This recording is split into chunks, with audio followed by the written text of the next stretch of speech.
Morning, morning, morning.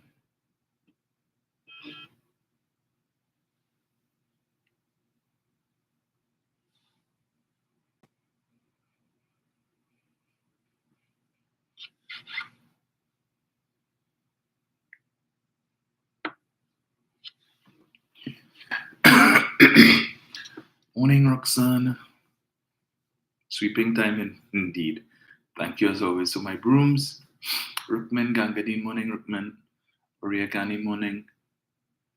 Brenda Isaac, morning, Brenda. Roxanne, get my double dose of brooms this morning. Well deserved. Alberta Sampan, morning, Alberta Rude, morning to you. Roxanne, you got jokes. Cyril Mayas, morning, sir. Lisa Atwater, morning to you. Donna Walcott, morning, Donna.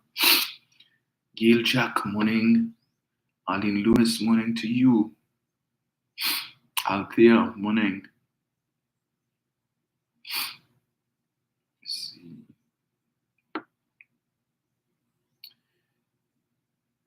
Let's see what this is. Oh, yeah, triple dose summer brooms. Udani, morning to you. Natalie F, good morning.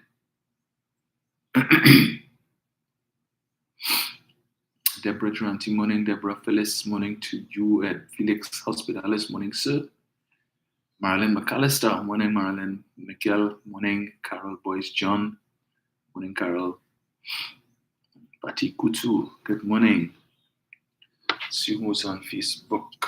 Stephen Martel, morning, sir.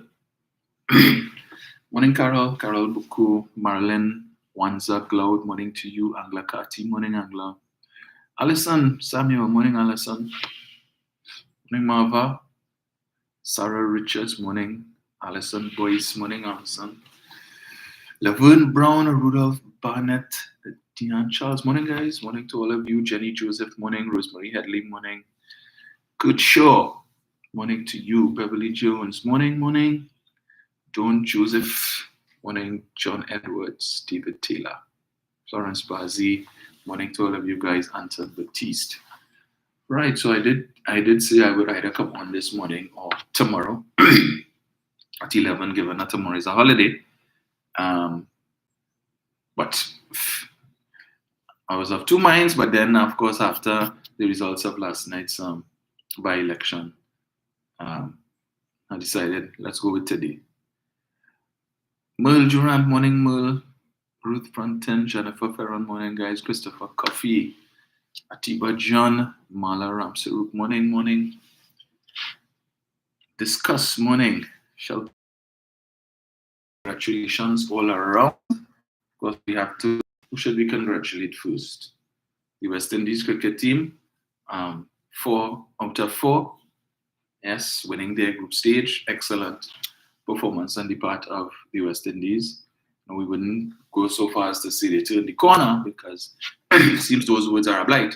So we will just wish them well. They've done exceptionally well to beat Afghanistan. Then again, let's not Afghanistan have been holding their own. So well done to the West Indies team for those of us who looked at the match, and we look forward to seeing even better performances from them as we progress into the World Cup. Good morning to His Excellency, President of Pleasantville, Nigel O'Connor, and First Lady, Mauricia Keegan. Emmeline, Harvey, morning. Carol Myers, morning, Carol. Carol, how is the weather on your side? Find this rain playing hide and seek with us, son. Hazelan Martin, morning. Judy Bowen, morning, Judy. Joy George, morning. Claire Irish, morning, Claire. Claudius Alexander. Labray on the inside, welcome, sir. Right. So as I was congratulating the West Indies on a job, well done.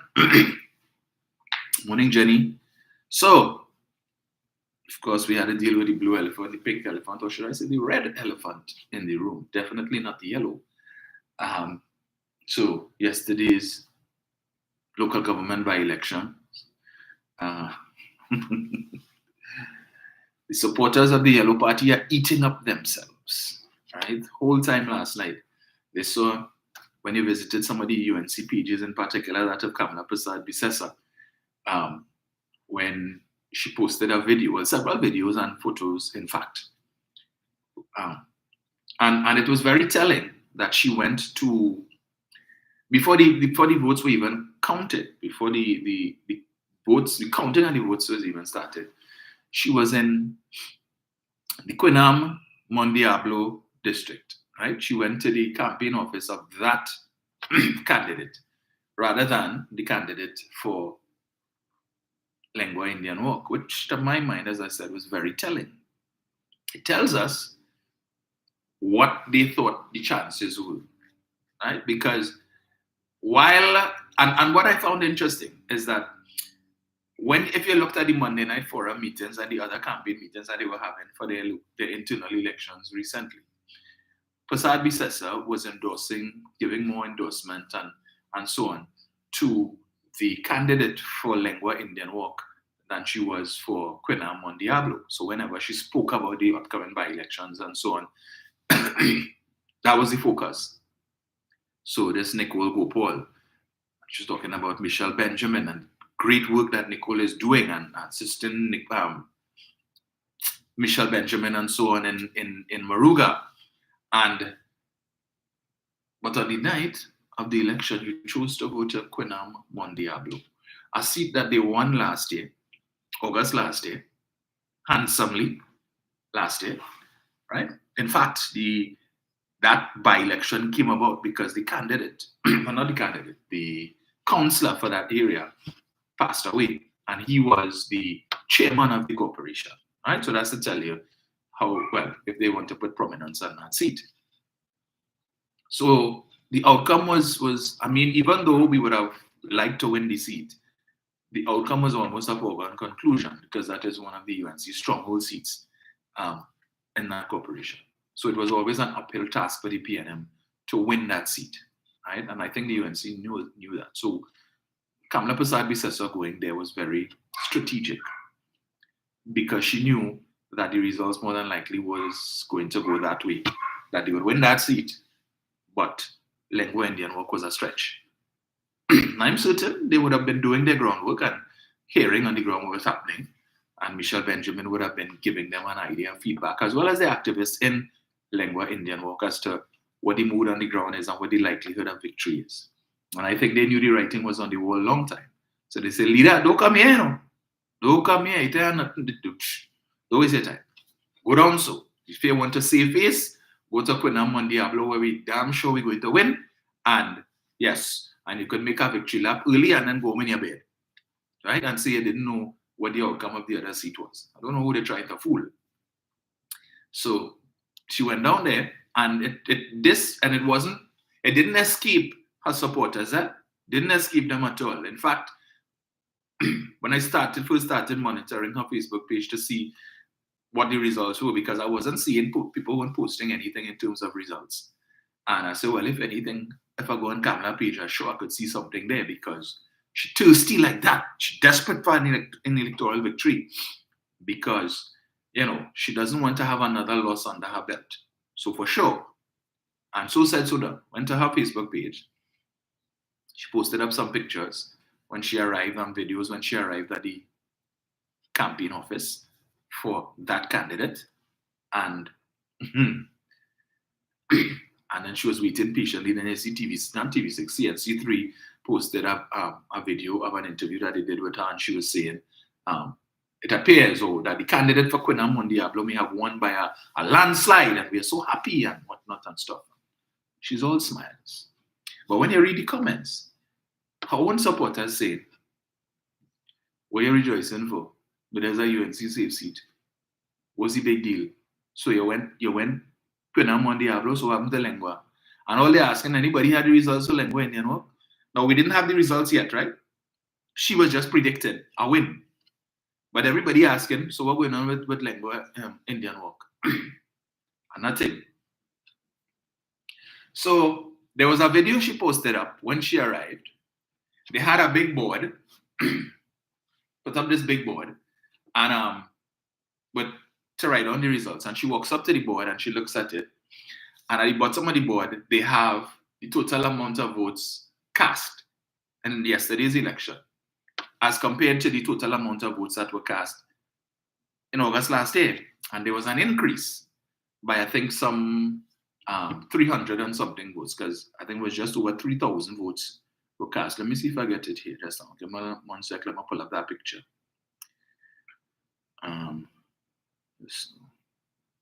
These are the screenshot these things, because the amount of things they keep removing from the page, from her Facebook page, right? So the total electorate for Quena Mondiablo was 8,359. That's the total number of persons who could have voted. The total votes cast were 3,043. This is what I'm seeing on the board here.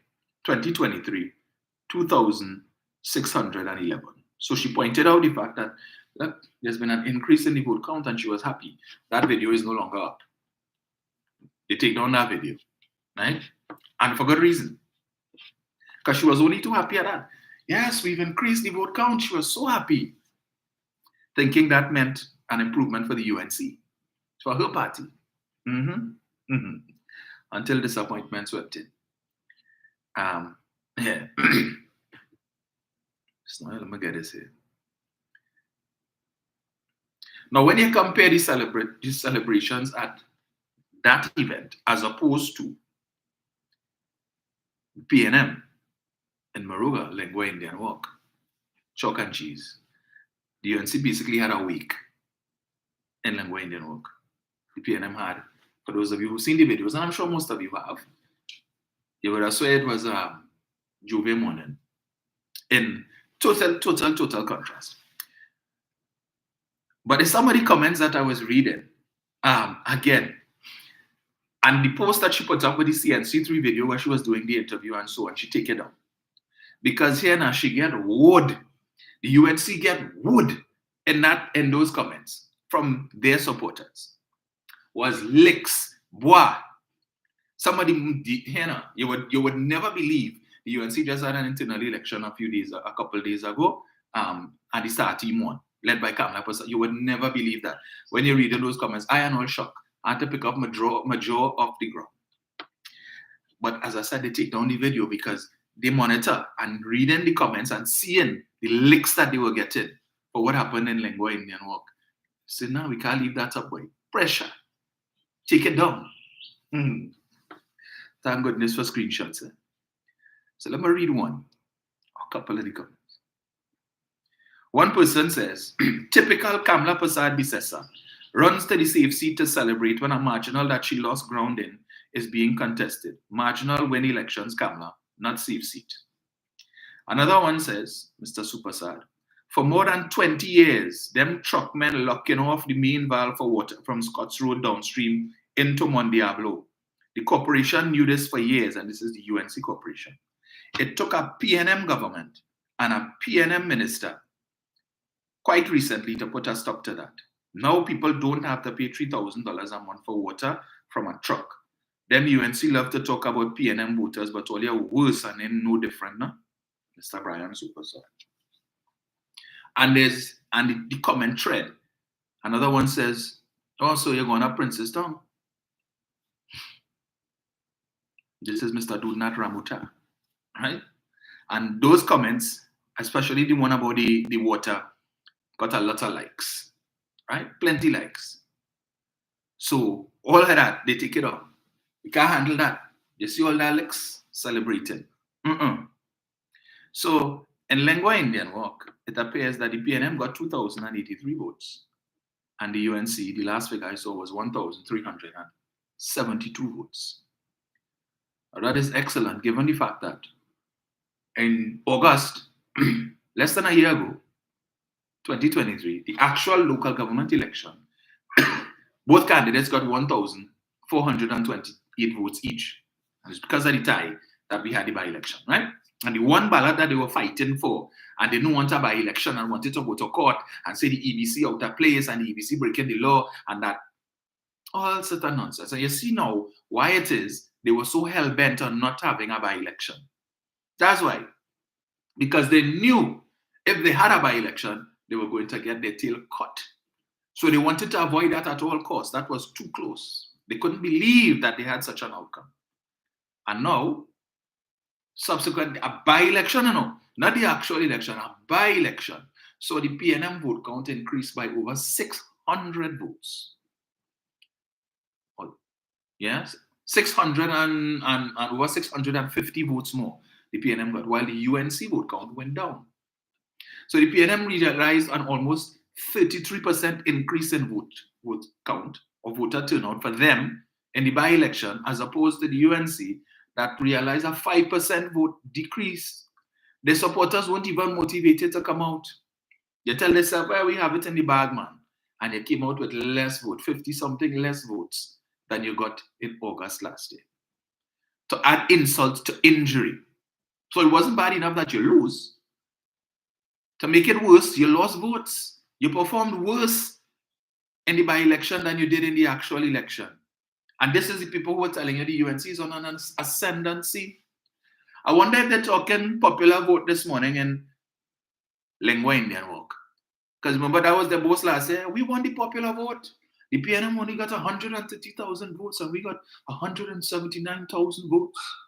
And we got how many? So much, almost 50,000 votes more than the PNM, and all of that. Surprisingly, when you look at all the pages where their supporters always vocal, last night they quiet. One of them want to play, come to send me message. Where is he? Jerome Moses, where are you? Are you in class this morning? Probably still recovering. Coming to tell me talk nonsense about what Rowley do and what Rowley do. And in the 9 years that Rowley did, and Kamla, when the 5 years give children laptop, and she create the Children's Life Fund and the Cuba Children's Hospital. You see the foolishness that they come with when they cannot accept reality. Where that all come from? Just so that is how you trying to pat yourself money back on the shoulder? Because this ascendancy that you all thought you were on, you get fooled. And again, the UNC continues to make the same mistake over and over. The same mistake they made in 2015, the same mistake they made in 2020. Reading comments on Facebook and telling themselves people ain't like the PNM. Listening to foolishness like Professor Misinformation and Captain Clueless, and hearing one or two of their supporters calling in and bashing the PNM and figure, yes, everybody, they hate the PNM. They don't like the PNM. But you know what's the interesting thing? PNM win one, the UNC win one. Everybody wins something. You all should be happy and rejoicing, but it's sour. They're sour. But lime have nothing on them this morning. Lemon, rough skin lemon has nothing on them this morning. First, they sour. But all you win and see it, you should be happy because that is no victory. Right? It is a Pyrrhic victory. Yes, you win, but we knew we were going to win that seat anyway. We were holding the seat. We went into the by-election holding that seat. So it's no victory. Lingua Indian Walk would have the prize. That is where they would have had to boast. And they didn't.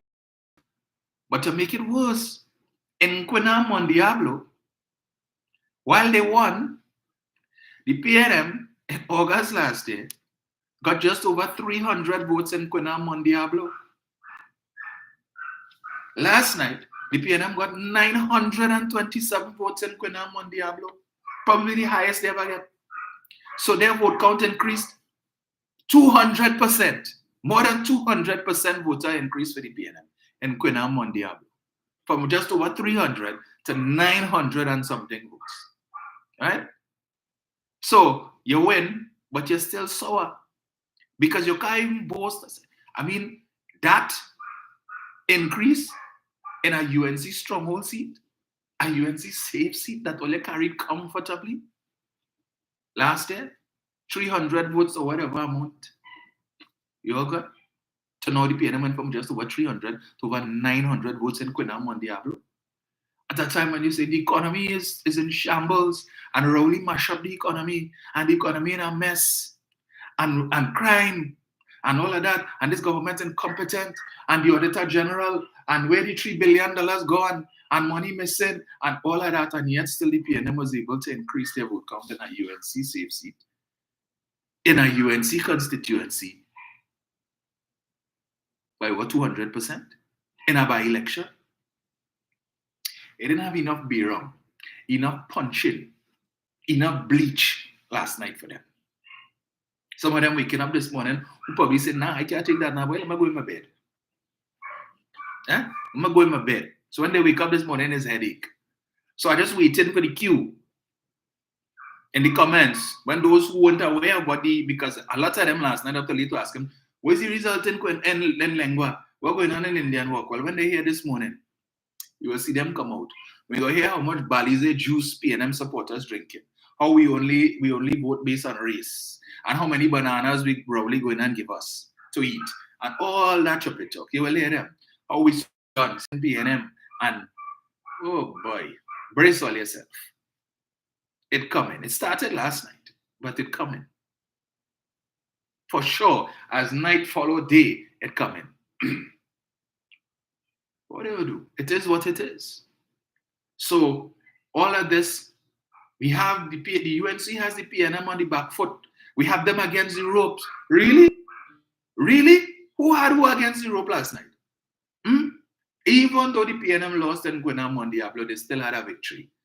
From 300 and something votes less than a year ago to over 900 votes in a by-election. That didn't see the level of campaigning that you saw last year. So imagine if it is we had the level of campaigning that would normally attend a local election, right? If we had that, how much of a difference it would have made. So I'm saying kudos to the candidate, the PNM candidate, right? So you did well. Forget what they say.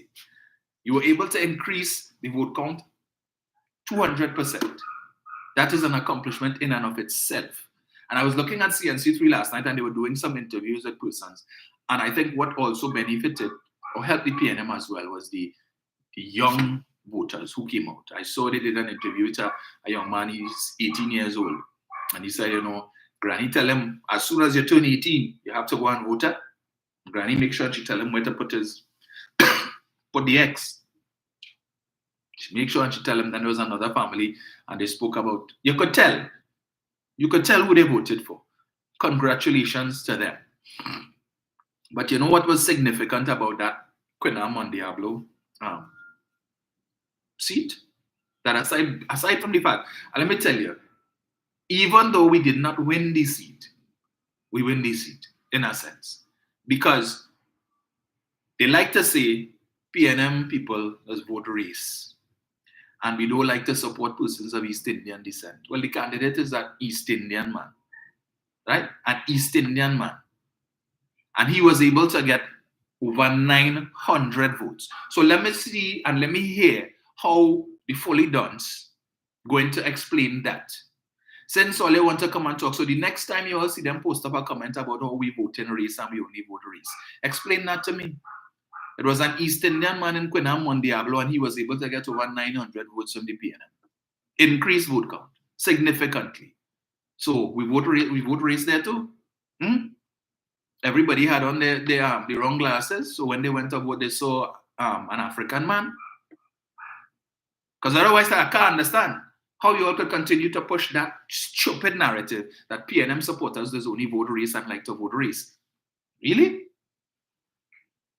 Well, apparently the candidate didn't get, or the folks down in Moruga, Quinam Diablo didn't get the memo that all is supposed to vote race. And the candidate is not an African, so don't vote for him. They didn't get that memo. Or that email came late after they cast the ballot. Oh, shucks, we can't vote for you, boy. Really? They have no legs to stand on this morning. None.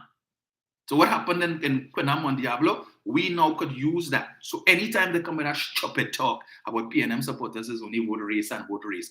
It's all right. Well, explain Quinam Diablo for me now. Explain that first. Since we only vote in race.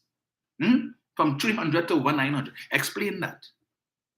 They can't explain it. And again, the leadership of their party continues to leave them in the lurch. Leave them in the lurch. So they know they were going to get a tail cut.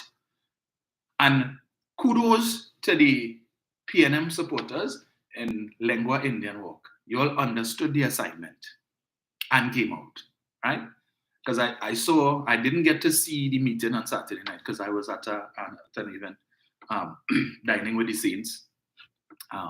So I didn't get to see the meeting, but I saw snippets of it on CNC3 News, where the Prime Minister would have said to Mr. Grantham, Mr. Grantham, you and your father, all you like to cut this thing close and win by a thin margin. He said, I don't want that. I don't want no hair margin. I want a landslide victory. And Mr. Grantham and his team delivered.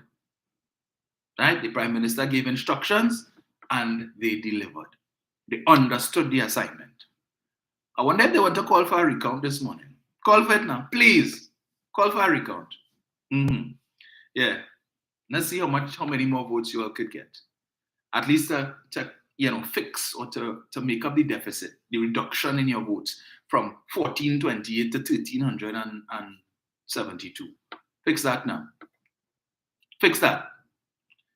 You only couldn't, with all the bacchanals taking place, you couldn't even motivate the same group of people or everybody. And I wouldn't put and let me tell you something. I am willing to bet that some of the votes that Mr. Grantham got came from UNC supporters, from Rushton Parry supporters. And not only that, persons who were grateful for, you see what happened with that water trucking thing that guy mentioned there? Persons who were grateful for that. And when it is that Mrs. Prasad-Bissessar lied the other day, when she went to one of the meetings to say that the PNM come, that Marvin Gonzalez come and they lay pipe, but the people still don't have water.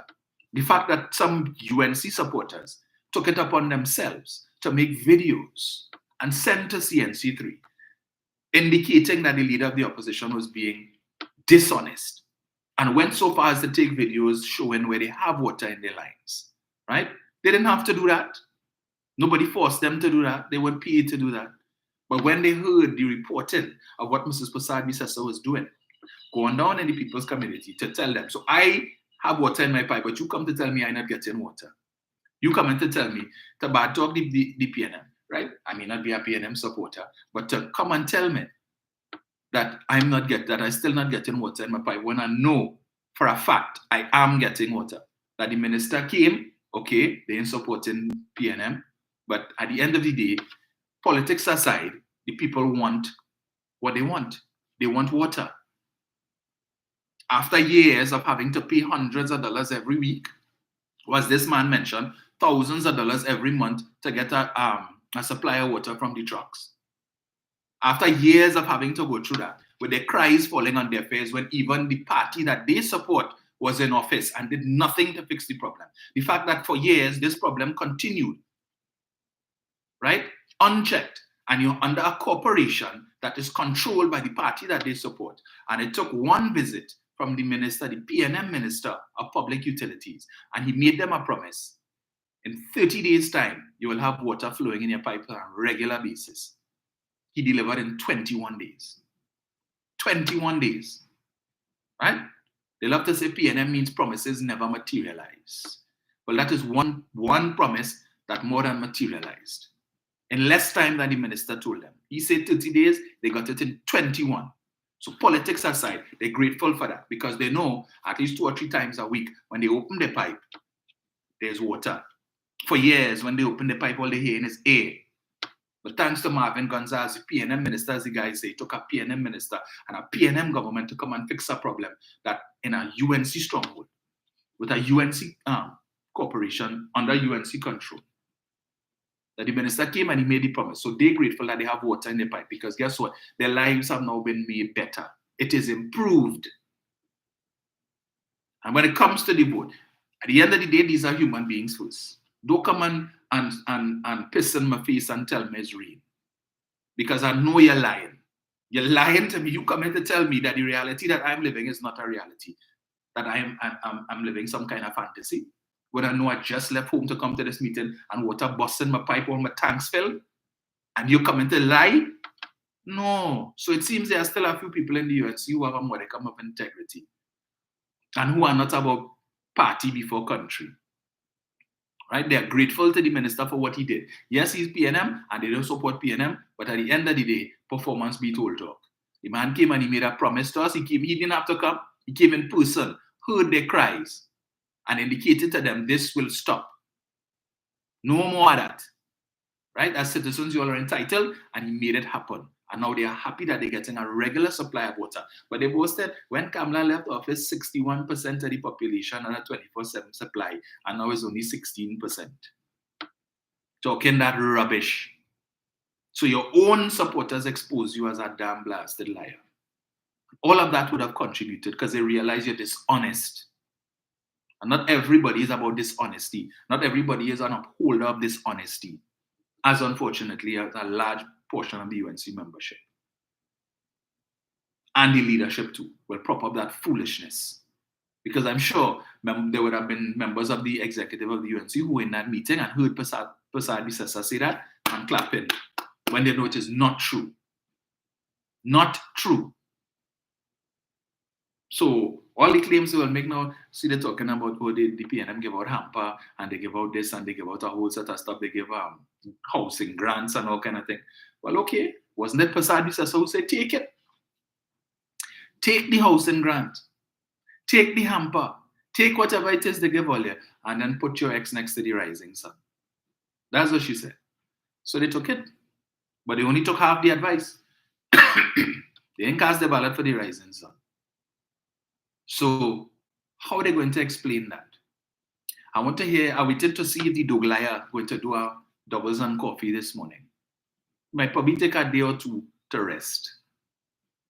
Because none of them have any answer. Because that result flies in the face of the foolishness that they've been talking, that they have the PNM against Europe and the PNM on the back foot, and they are on an ascendancy and all of that. With the fighting with NTA, and they thought, no, Jack is back this time. What are they going to do? Last year, with Jack is back, with Gary the Great, and OWTU by their side, they were able to get, 1,428 votes. 1,428 votes. And what the PNM got? 1,428. But now the PNM has crossed the 2,000 line. 25% of the eligible voters in that district voted for the PNM. I am certain this morning that Michelle Benjamin sweating bullets. Sweating bullets. Because I'm certain she wasn't expecting that. Because yesterday and last night on the news, they did an interview with her, and she was talking about how, the PNM trying to bribe the people and all of that and whatnot. And she makes some report to the police and all kind of thing. But they knew the writing was on the wall. They weren't expecting that.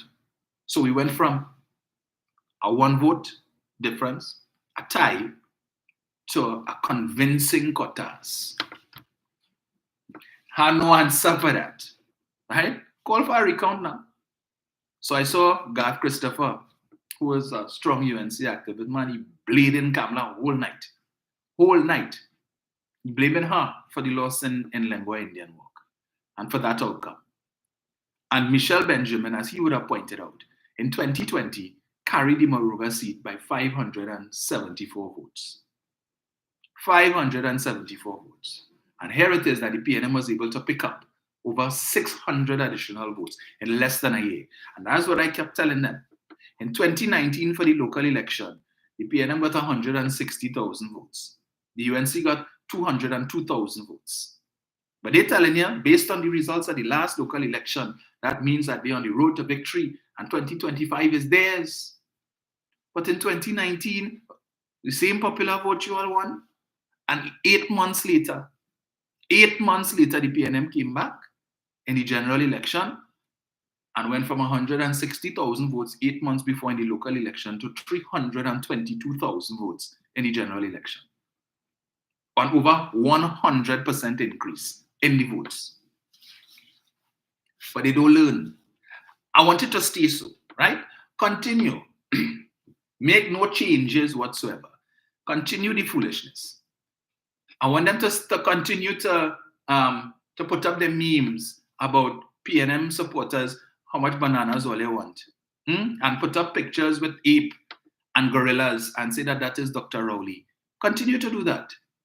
Because what they fail to understand is that even if you have PNM supporters who may be upset with the PNM for whatever reason, and upset with Dr. Rowley for whatever reason, that when they start to push that racial nonsense, PNM people just push aside any upset, any disapproval that they have, and come out and do what they need to do. They didn't learn that in 2015. They didn't learn that in 2020. So continue with all your memes like that. Continue to talk about how Rowley is a rapist and Rowley is a pedophile.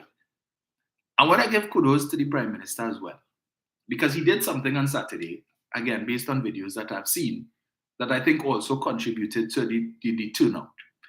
And I think I'll try and find that video and post it on the debunking page on Facebook, where when he went down there for the meeting on Saturday, that prior to the meeting, he decided to engage in a little walkabout.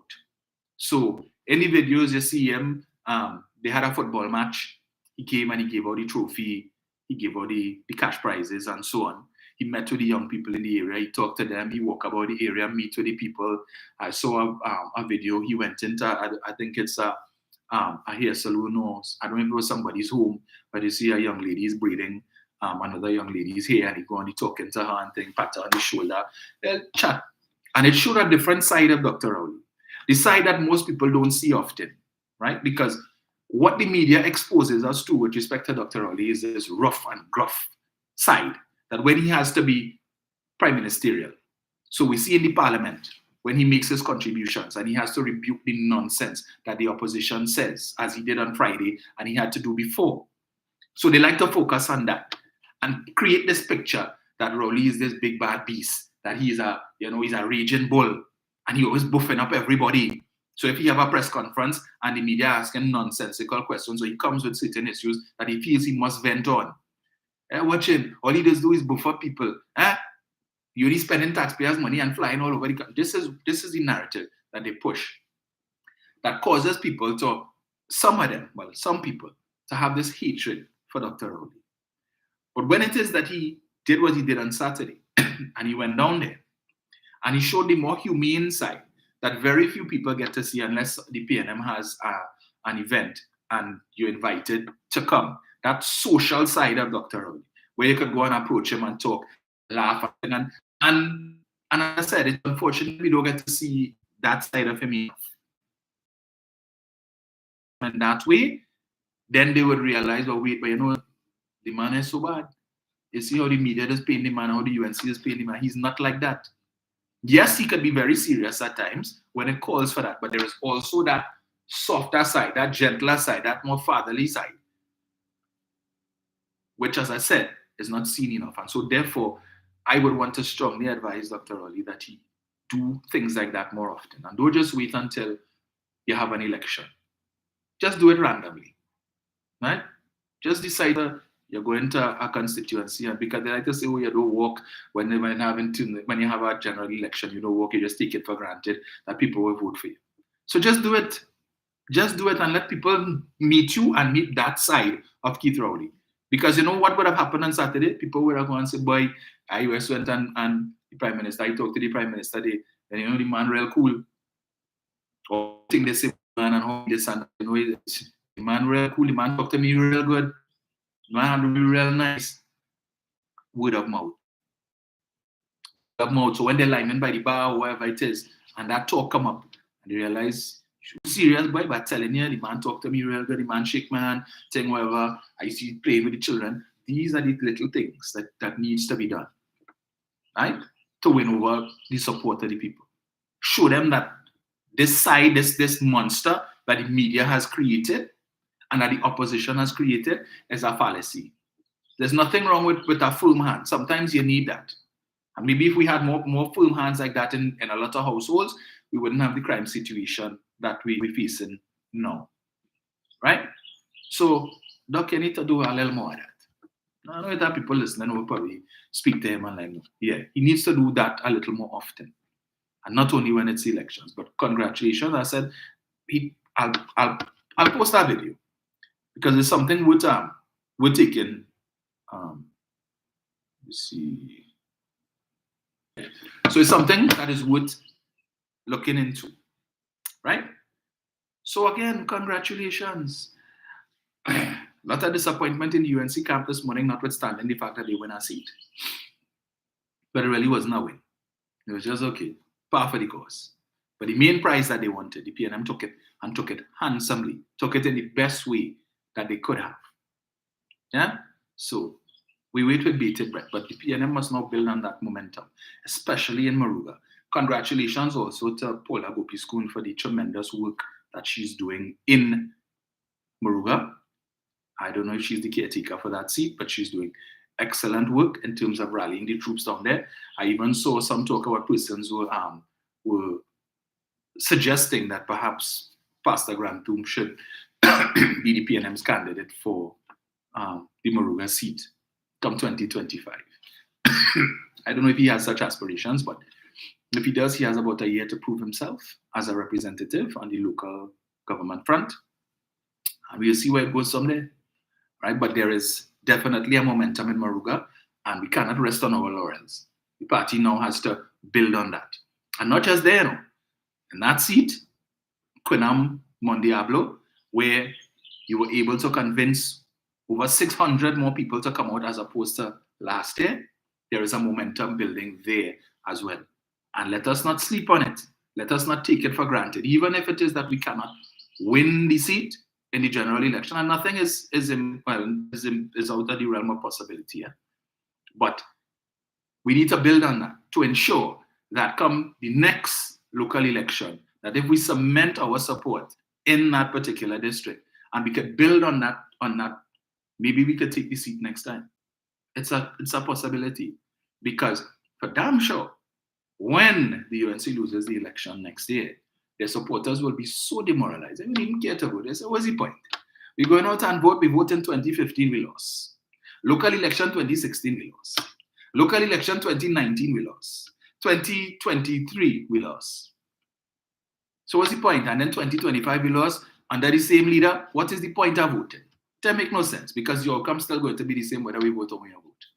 So PNM now needs to build on that momentum. And you see those here now, those videos I saw last night, raised my paws. I wish I was down there, but it was a real carnival scene on like the week that took place in Quinam Mondiablo. A handful of people came out. Even though the great leader was there, only a handful of people came out. And nothing on the scale. But they will say, that's what they will say. They were all PNM like, it's jam and wine. Watch them. Already saw, what was it? Somebody posted a comment. I can't tell. He posted when the debunking page on Facebook, when we posted last night the video, we got about 20 new followers. Just last night alone, based on posting those videos, right? So to those of you who shared the video, thank you very much. When I look at somebody, the persons who following us now, supporting that other party. But they're curious because they probably decide, they see the name, let me go through the page and see what else it have. And seeing what it have, all of a sudden everybody following. Keep following. Jerome Moses, share the life. Share the life. Where was it, boy? So while all of that was taking place yesterday, there were other things that happened as well. That was not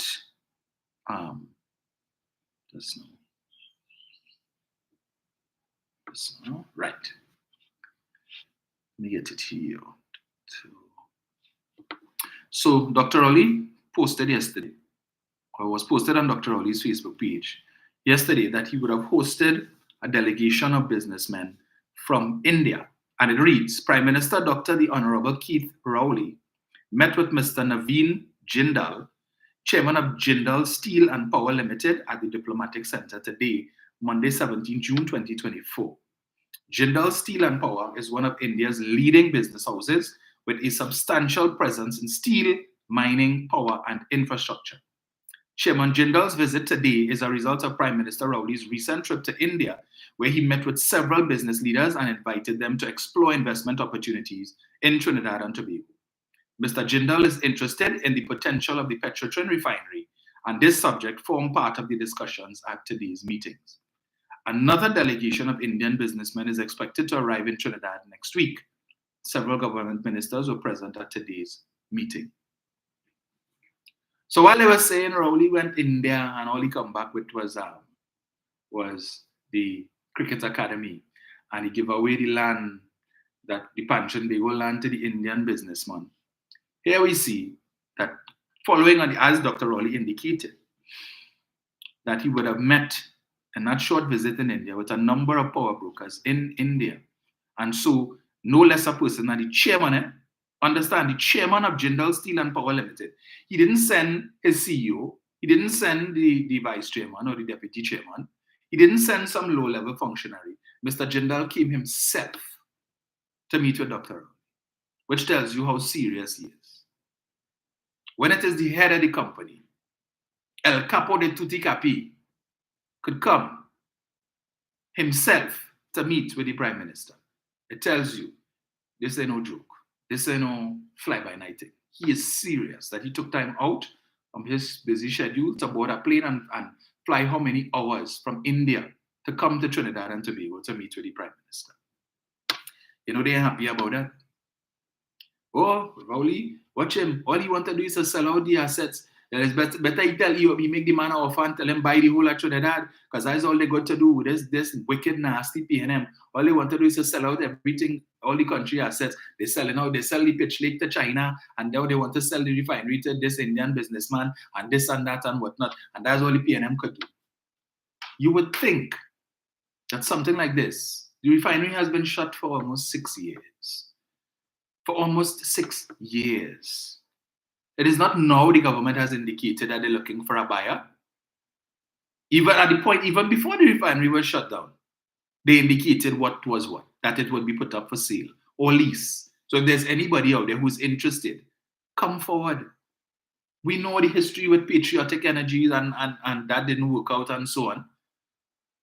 But while they're complaining how much foreign exchange you would have been earning from the refinery being open and what people lost their work and all of that. So if it is that we have a potential buyer, what's the issue? You all should be happy because the refinery will be reopened and then the country will be earning foreign exchange again because Mr. Jindal, should they purchase it, they will have to pay taxes to the government in US dollars.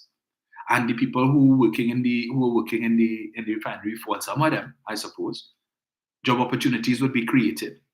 But at least this time, the refinery would be a little more efficiently run.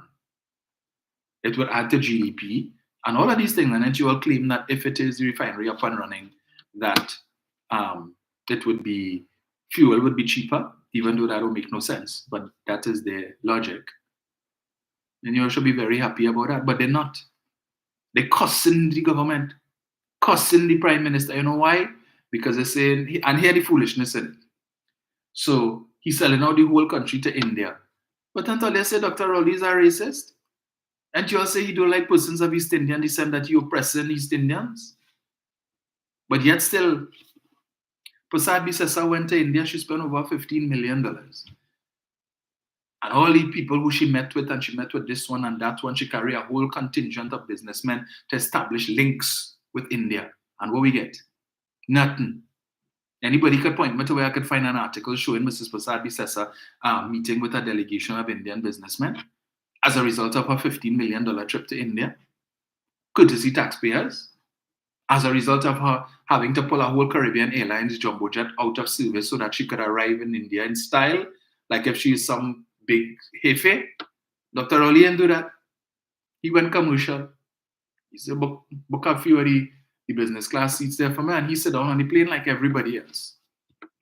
Like everybody else. Came off the plane, walked through. Well, of course, depending on the airport, they would have a special lane for diplomats and so on. But that's what he did. He went to Ghana. He didn't say, well, I'm going there on the invitation of the Asante Hine. I need to arrive like a big jefe, like a big king. So let me go pull up, tell Caribbean Airlines, pull a jet there for me to go. And cost taxpayers millions of dollars. He didn't do that. What did he do? Commercial. He take a plane from Trinidad to wherever, and then another plane from there to Ghana. That's what he did. Walk through the airport like everybody else. He had to pay no big sawati. Like she did. But we have another contingent of businessmen, Indian businessmen, coming next week. As a result of Dr. Rowley spending, 2 or 3 days in India and holding discussions. And he, in that short space of time, was able to convince all these men, to fly all the way, how many hours from India to come to Trinidad and Tobago. They wouldn't spend that money to come here just to shake hands and go back. They are coming here with an intention. And that is what the UNC cannot take. Anything. And we warned them, Since last time we warned them and we said there is more to come. Expect that over the course of the next few months as we lead up to the general election, you are going to be seeing things happening. You know what they're saying? Yeah, election coming. All that sort of gimmicks. They're going to be giving away thing and all of that. The man is on his second 5-year term. And this is the thing I don't understand with these people. Is it that that you're only supposed to work for the first 3 years of a term and the next 2 years is to do what? To do what? I can't understand them. So things happening in the country and all they're vexed because this narrative you're pushing, Rowley mash up the economy and Rowley, this is the worst government and all of that. Things that didn't happen under Kamla Prasad Visas are happening now. So they're vexed and criticizing that. And you tell me, well, they want good for the country. Things that could benefit the country's economy. Foreign direct investment under Keith Rowley is the worst. It's negative. For the last so much years, it's negative.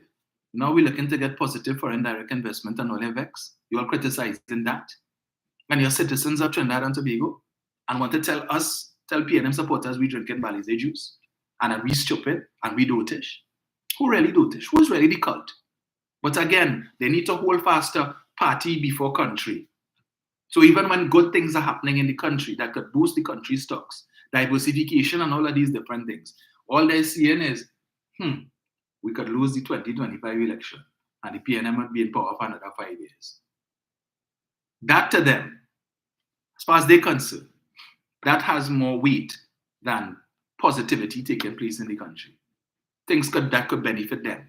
We have enough opportunities and the young people and them and not enough for the young people, but again, a whole cricket academy all vex about it because they give away the Pantrin Bigo lands. But wouldn't focus on the building. Importance being the Pantrin Bigo get. That big building that they get. All they need to do is to renovate it and they're good to go. As far as I'm concerned, they're in a better position than with this monstrosity that they've had. They're sitting there for 2 decades. In order to develop that, they need money. And a lot of money at that. So now they have a building, a whole building, a big building. It's just to find the funds to be able to fix it, renovate it, and bring it up to scratch. And what a better place to locate that building than right across the road from the port. So that when cruise ship season start, you could just have your bands go right there and play. You could set up some kind of museum right there. The building is big enough. Some sort of pan museum. So that when the cruise ships come in and the foreigners come, they could just walk out and come across there and visit the museum.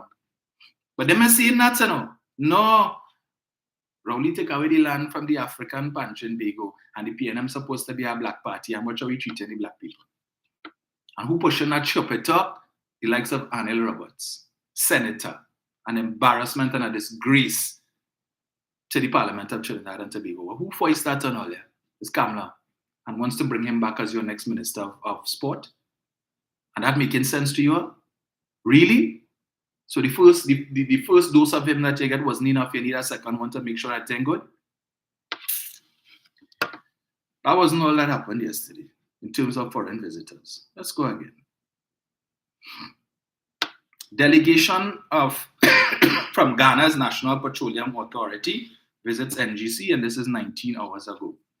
A delegation of senior executives from Ghana's National Petroleum Authority, Unified Petroleum Pricing Fund, Management Committee was hosted at NGC's Orinoco office in Point Lisas on June 14, 2023. In a statement, NGC said the NPA regulates the petroleum downstream industry in Ghana to ensure that the industry remains efficient, profitable, and fair while ensuring the consumers receive value for money. And the NGC said the technical department of the UPFF ensures petroleum products are transported throughout Ghana in a manner that is simple. Noting the similarities in mandates and operational imperatives between NGC and NPA, the delegation visited NGC as part of a larger engagement with key energy stakeholders in Trinidad and Tobago. Right, so the delegation sought to learn from the successes of the country's downstream sector while studying its regulatory framework. And again, all of this is coming out as a result of Dr. Rowley's visit to Ghana. But all the UNC talking about is when the yam come in, so long Rowley say we going and get yam from Ghana. We waiting for the yam. Are you so thirsty for yam? You don't have yam here. And it was the sad part. The only people talking about that yam is UNC supporters. Yam and yam and yam. But they're telling PNM supporters eating grass and they're suffering, posting up videos of some men from Betham who went to work in the Betham landfill. And I guess they found some packs of macaroni or something and decided to make a cook. They bought egg and macaroni and show in the video. They posted up that PNM supporters eating from the dump. And they figured, post up that and show PNM supporters suffering. But who is the one keep talking about yam and yam and yam from Ghana? That's the only thing they read about the Prime Minister's visit since last time from Ghana about yam. But a deal or a partnership with the Ghanaian energy sector that would have brought money into Trinidad and Tobago that was supposed to take, that started under Mr. Manning. And because the PNM lost the general election in 2010, that was on pause. Because when the Ghanaian officials came here under the People's Partnership, as Gregory Maguire would have told us, that he, who was an executive at the time at NGC, would have made a detailed presentation to the then Minister of Energy, who dismissed it. So we have better use for that money in Trinidad. The Ghanaian contingent came here, Ghanaian officials came here to follow up on this meeting, this partnership that had been started under Mr. Manning, looking to conclude it. And the PP Minister of Energy didn't even give the people a hearing. Made them waste their time and money to fly all the way from Ghana to Trinidad and Tobago and didn't even have the decency to have a meeting with the people. Right? Dismissive. Send them back home. And for years, that remained in abeyance until it took this PNM Prime Minister to go back to Ghana and restart that. And now the Ghanaians are coming to Trinidad and they're getting the reception that they deserve. Not what they got when they came in 2011. They're getting the reception that they deserve, right? That could help Trinidad and Tobago. They're doing nothing to diversify the economy, and Rod says that the government is making strides to diversify the economy, to improve the country's economic performance. At every turn is opposition. Every turn is old talk. Only a sort of foolish talk coming from that side. In the parliament, outside the parliament. At every turn. Nothing this government does could get their support. And the supporters just as backward. The upholders, as the saying goes, worse than the thief. And they upholding that foolishness, but one better for the country. And cannot tell you. All they're telling you is, yeah, when Kamla come back, she go fix this and fix, but can't tell you how it's going to fix. How she fixing it? Not one of them could tell you. And when you ask them, so how exactly is she going to do that? And Rowley's a rapist. That's all. That's all they could say. The idiocy of it. And then, of course, across in Tobago. I notice the TPP Facebook page. If the PNM had lost last night, well, boy, since last night you would have seen things they posted. Nothing. Paid blank. The only thing they posted last night was something with some designer from Tobago and stuff. I want to jam them, but I'm waiting. I'm giving them an opportunity. Let me see what they're going to post. Because plenty of them must have things to say, JB Harper, morning JB. Bernie Jack Gregg, morning to you. Tobago Rose. All you who always blasting all the PNM and want to be overlords in Tobago and tell all you how to run all your business and all kind of thing. Always have a running commentary on what is taking place in Trinidad. How come all you have nothing to say on the results of the local election? Plenty of them must sit down with their fingers crossed and hoping the PNM get a good licking so they could come and talk about that. They too were looking at those results to see what their odds are come 2025. And they realized that contrary to what they and the UNC have been promoting, that the PNM, people moving away from the PNM and all of that. To the contrary. Shamfa Kojo said it best a few weeks ago. It's only the PNM could mash up the PNM. Only the PNM could mash up the PNM. Every time the PNM lose an election, it is because PNM people decide them vex and they ain't voting. I ain't voting. But I hope what we saw last night in both Quina Mon Diablo and Lengua Indian Walk is indicative of things to come. And it shows that the PNM has the votes. We just need to find a way to be able to stir the people. And they understood the assignment in both districts, and they came out. In both districts. I saw last night on CNC3, they asked the question, do you believe that the two factions who just contested the UNC internal elections, if there could be healing? And the people say, no, a man says, so long as the head of the snake, which is Kamla, is there, no healing will take place. The majority of the people said that Kamla is just about winning elections. And if that means that she has to purge the party of the dissidents, then that is exactly what she's going to do. She wants no reconciliation with Ruston Parry and his team, aside from all of the nastiness that was said. Even though Parry and they still kept it clean. But she real now Parry is saying on an interview he did yesterday morning on I-95, if a leadership election is called in the morning, he going back. So on the one hand, he's saying I'm willing to work with the new NATEX and the leadership. But I'm putting the leadership on notice that whenever the leadership election comes around, she will have a fight. That is why she rejected Makila Pandey. She does not want to bring Makila back in the fold because she knows that if Makila presents herself for the leadership of the UNC, more than likely she would succeed.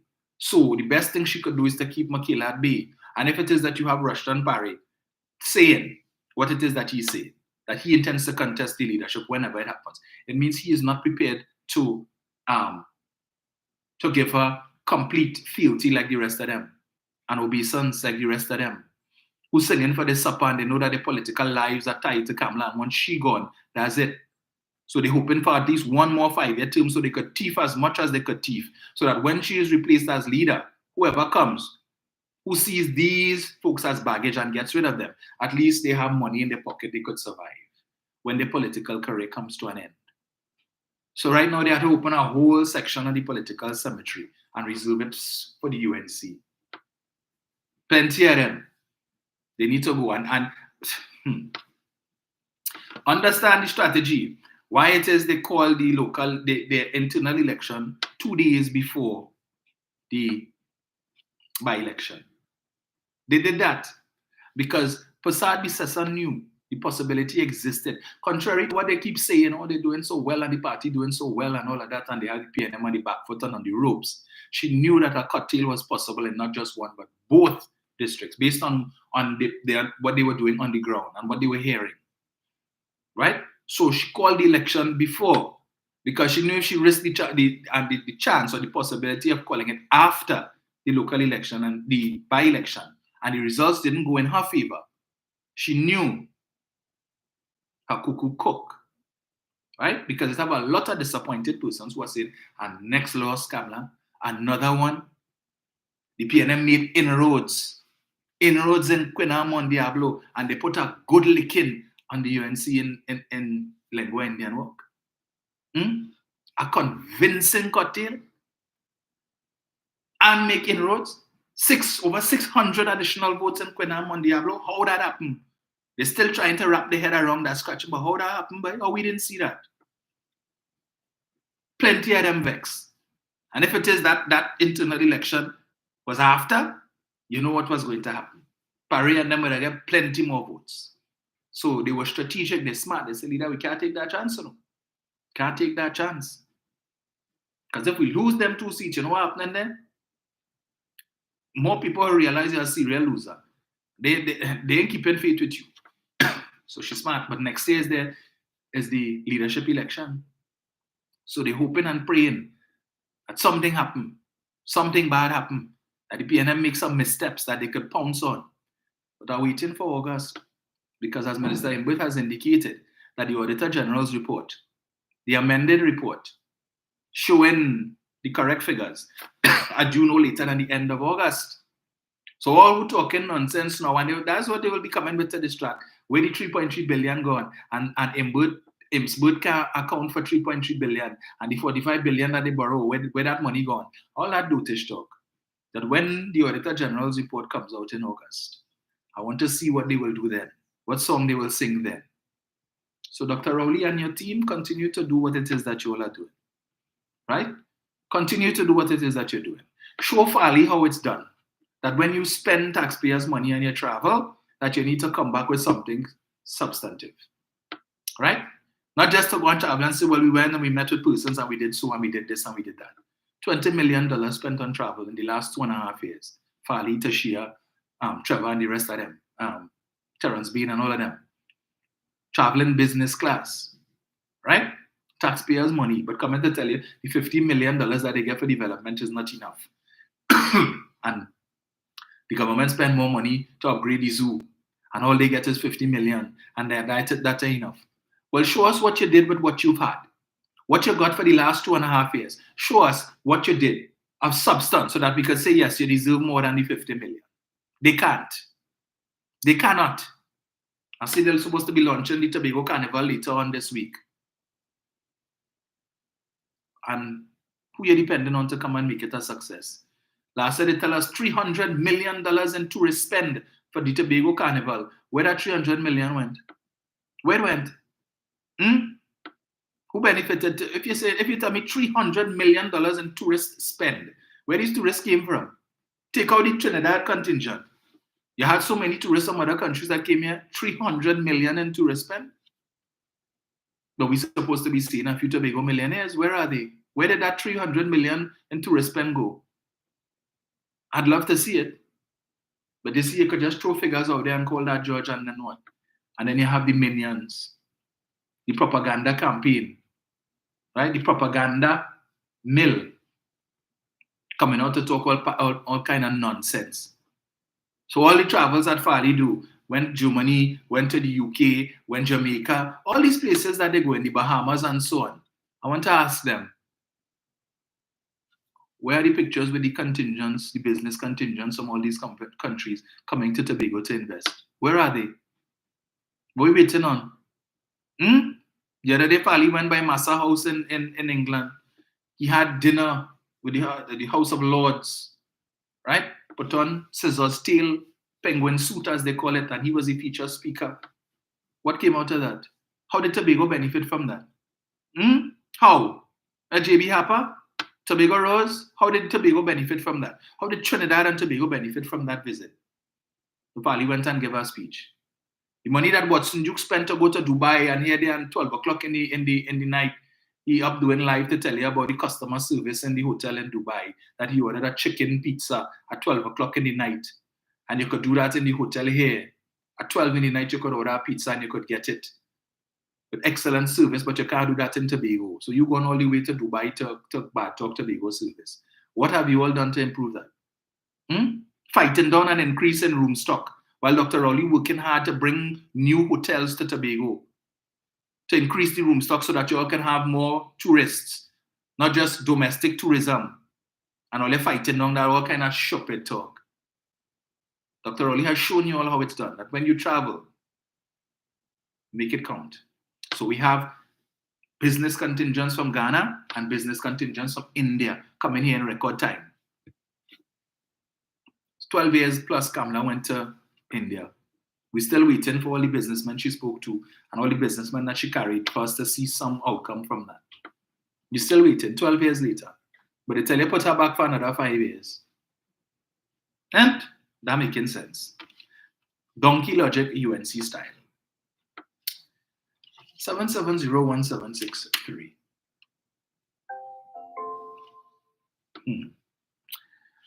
Boy, get this. So anybody who is celebrating birthdays today, birthday greetings to you. Any of the listeners, and let me say welcome to our new followers. Feel free to call us in. Yeah. Let me get this.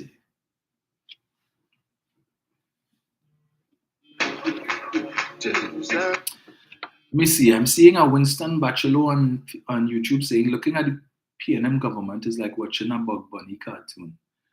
That victory last night hurting you all in your big toe, Winston. Poor soul. That's the best it could come with? That's the best it could come with? Hear the nonsense. Rowley did a DNA test and found out his ancestry is from Ghana. So he used our tax money to visit and then say he bring in yams. Lol. Like we don't have yams. Lol. And that's funny. Winston. The Suarez Circus supposed to be coming here in a few days or so. Maybe you could go and see if it is that they have any vacancies. Ask them if they have any applications, if they're taking any new acts. You could be the latest act, Winston. Seeing as how you're using this as a testing ground to show that you're a clown. Yeah, maybe they have need for a new clown, a local clown, Winston. You're not funny. You're not funny. All right? Drop the mic and exit stage left. Idiot. Ah, boy. Listen, let me get this here.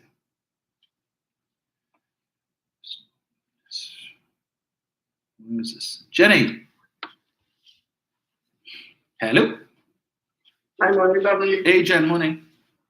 One going forward, sir. Those who are listening to Access to the You know, this sad thing about it is this.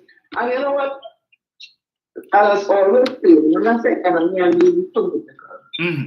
The Chinese General Services would have said, when you make it, and raise evidence in all the matters. The UNC have one thing. Nothing is going to come to this. So that comment by that guy, that's how you deal with the facts presented. Because I could also say, Kamla, they have DNA testing. There's in terms of man do a lot of things in that prison of children of indentured laborers, granted indentured laborers, and find a family in India. Children of use and they have DNA tested.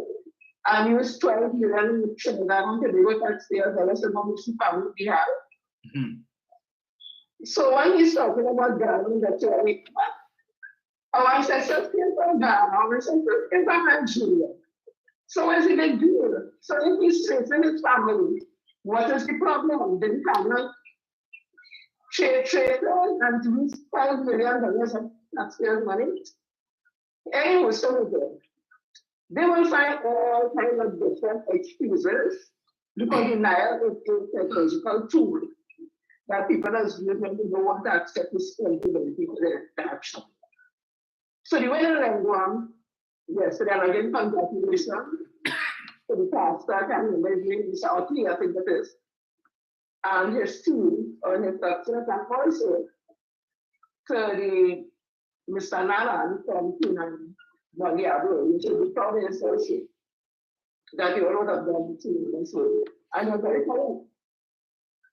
Well, Madam Gonzalez, Minister of Utilities, because not as if it's really Lengua or that talk. He has been going along now, in fact, a while, because I remember up in our area when he was working on the chancellor. When the residents came out to tell him they hadn't had water for over 20 years. And he couldn't understand it based on the conversation because there was a vessel, some kind of pump or something there. So he had his technical to come down and check. And he wouldn't believe the reason why those residents have to be buying water. It's because they have a man called Fox, or something, who is supposed to turn on the river. I think I was hearing terrible died and then I never sent back to them. And the search they then find the thing that is rusted. And they fix that, and today those residents are getting water. I'm seeing that based on the residents. So it's nothing new with not to do it. Go into areas between people and serve the residents. Hearing about all the corruption with water, trouble water. And we have not invested why if there's a water pump or something here, why people are getting water near the side. Yeah? So they can base that person, which is just like no very inspection. The people of Lengua or in the more contact, Mondial, you know what it is when you get in the water in a tax, that you no longer have to spend $3,000 per income. That's a low, a kind of feeling. Doesn't mean that you can say, like, very well one who to pay that distance. Because the basic needs of human beings is water, shelter, food, and warm, those are the basic needs. So when you get water, you can get anything, yes, it does bring a sense of comfort and unity. But I want to move on to comfort, it's a research on the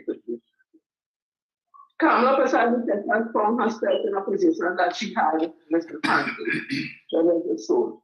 And she will experience what it is to have a fraction of your party and supporters against you. And she had to deal with it until the election when the starting is open. All the time they're talking, we don't like to say that. Children, we don't want them separated now, but trust me, come next year for elections, all of them coming back together. We don't know that to hold the nose. We don't know that to bring it out to the votee. They will come back together because their agenda always be to defeat the People's National Movement. I'm not sure that they don't have good legislation, not to just serve the people of the country, you know. We heard Kamla said that the thief money from the treasury that are rent to thief as an investment. We heard that Minister Kamla corrupted.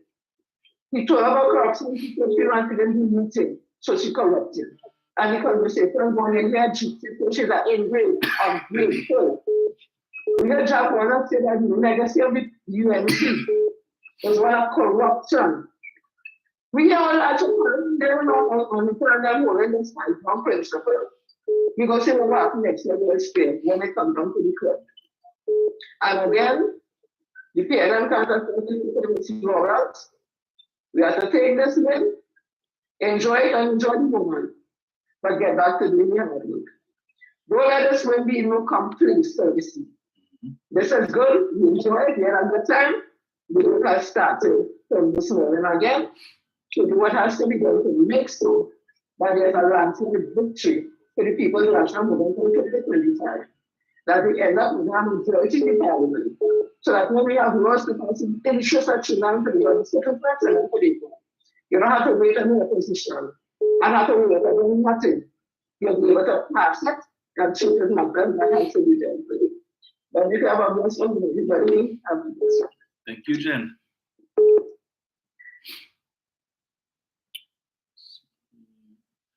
Hello, good morning. Hello. Morning. Yeah, good morning, Dominic. How are you? I am good, man. Yeah, man. Good morning, Dominic Johnny. Today's a birthday? Today's what? Is today a birthday, something like that? No. Oh, okay, no problem. Okay. Well, I just want to congratulate you to them on the victory last night. Is a result of victory. And we don't have to put any longer. It's a foregone conclusion. Yes. Right? I was hoping that we could get the other seat. But unfortunately, that is still a USC stronghold. If I remember, didn't the decision minister visit that area already? If what? To do some of the work. They want to do some work in that area? With water? Yes. Oh, I see. And it's still good for them. Well, the only thing that is raising eyebrows now is the amount of votes that the PNM get. Yes. But 1,000. So, know why that's significant, Dominic? Apparently, yes. Because next year is general election, and some of them will win a marginal seat by 1,000 votes. Yes. So it's make or break. So that is an eye-opener for me. And you can see. Anyway, Dominic, I just open with this thing. I hope that it them next year that we can get back to Tobago. For sure. Because it's open right now. Yes. Right? That African UNC party in Tobago is making a mess out of Tobago. And it has certain Tobago who still with that clannish behavior, saying that we can never do nothing for them in Tobago for 21 years. So all you have no respect for over London? Nope. So over London do nothing for you? You see over London that all you for call teacher over? But all they want to blame what do you call it? I call it, she all kind of derogatory name. She don't know how to call it again. Call her Ms. P. Ms. Blind. And then she's responsible for everything. Hmm. She don't know any politics again. So I'm waiting to see what's going on. I want to see if Mr. Washington is coming back. So join back with his old comrade. Watson the has-been. Yeah. I think he should have gone in Hollywood and moved with his cousin. You know, because he's a good actor. You have a good day, Lloyd. Thank you, sir. Don't let nobody give any new talks on your platform. I waited for that. You do that. I waited for that.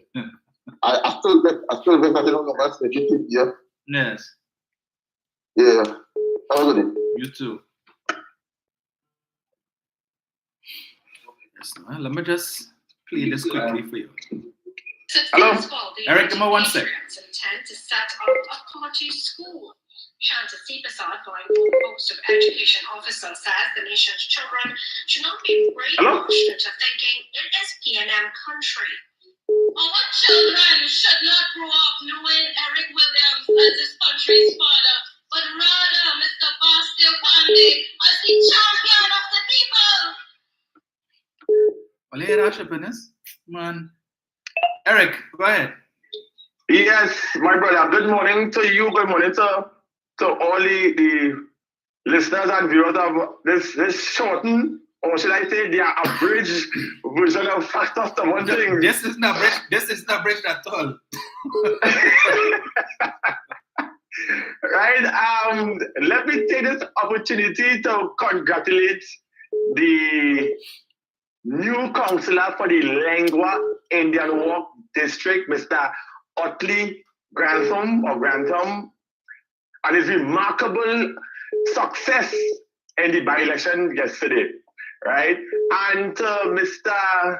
Anderson Nanan, Nanan, you know, even though you wasn't successful, you still won the hearts of many in the Queenam Mondiablo district. Dominic, we all knew that area was going to turn out to be how it turned out to be, right? But great, Mr. Nanan, keep the fighting, and I hope you don't give up, right? Because even though you're not the councillor in the area, you will still go out and at least render the assistance to the people that you would have greeted and met while on the campaign trail. Let me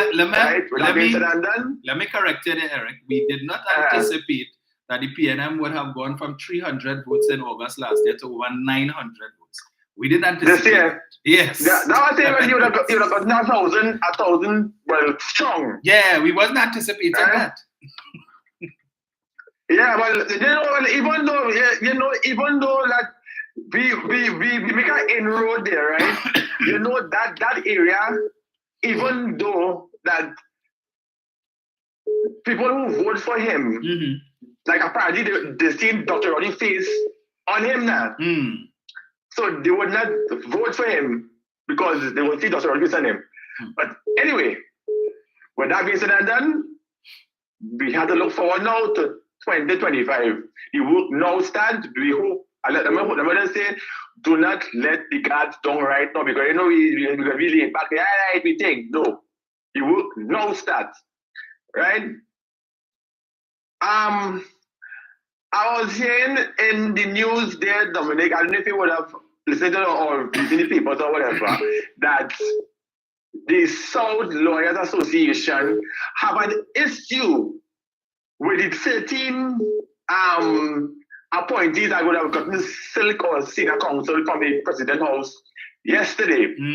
My question to these South lawyers who claiming that they want a change in the way how appointees are being selected and receiving silk, where were their voices under the Kamla Prasad, or should I say the Saparia's back administration, when she would have appointed herself and the former AG, who is under investigation and still running a law chamber in this country that representing predominantly UNC and criminals, right? Where were their voices when they were where these people was given silk? Where were them? But you're coming now. I want to chastise Shorty, Alwari,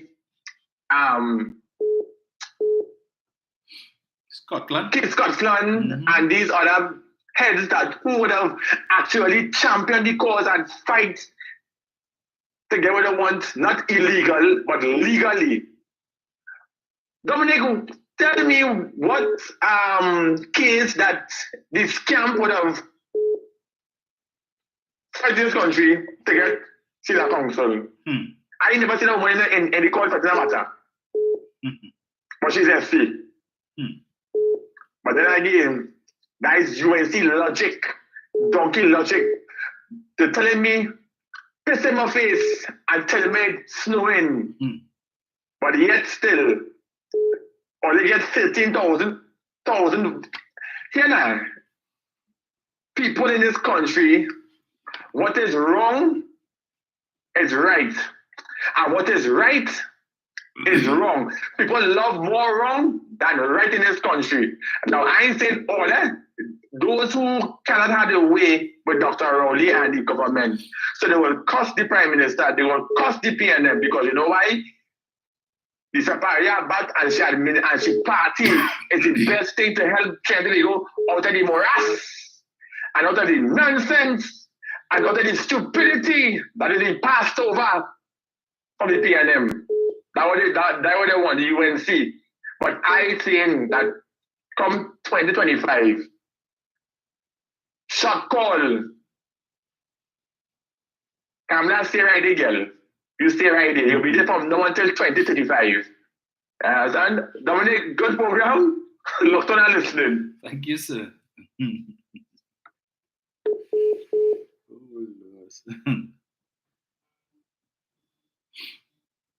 Hello, good morning. Hello. Good morning, Tom. Morning. Good morning, good morning, good morning. Bless you, Father. Good morning. Dom, hear me? Yes. God, we bless you, we bless you, we bless you, we bless you, Father. We give you thanks and praise for the resounding victory, Father. That God, you're the one who turned the hand. God, you will turn this nation back to just name. Amen, amen, amen. Yeah. Kamla, darling, how was your heart this morning? Are you sober? Crazy? Crying? Optimism, so wondering what have you done? Kamla, all the mouth you have. Are you quiet? If you are a business leader and you have a rival in your company, you keep them there? No. You call Parry a stooge and every evil name. You have a prize chicken that lays the best eggs, right? That's the one who's with the ribbon before the ribbon was blue. And one day a chicken gone. You find a hole in a chicken coop. What you will do? Patch the hole or leave it there? If you are diabetic, the toe turn black. Would you leave that the toe turn blacker than midnight? Go to your doctor. Harry became septic in her eyes. Yes. Kept him there in the party.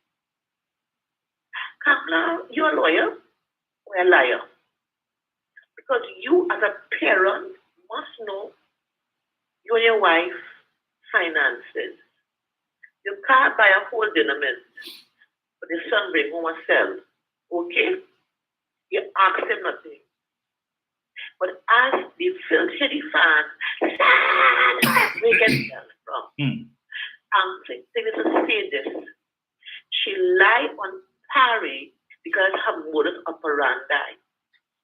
So if something is bad in your fridge, Dominic, you hunt it down and you get rid of the bad. Because one bad food can make the whole fridge smell bad. Kamla is said about you that you're a professional liar. The hater, coward, and bully. Because you bully Manning for election. You bully Andy on the party formed and formed. Tell people to take a picture out who they vote for. That's a dictatorship. You're a cult leader because you're doing wrong and they're with you. So anybody who believes Kamla's lies, like Jim those of Jamaica, of Ghana, sorry, they drink his Kool-Aid.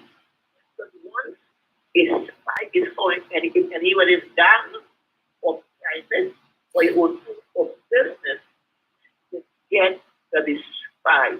You don't leave him there to change the septic and to kill what you want to build. And the thing is, if I can't win legally, I will lie on you.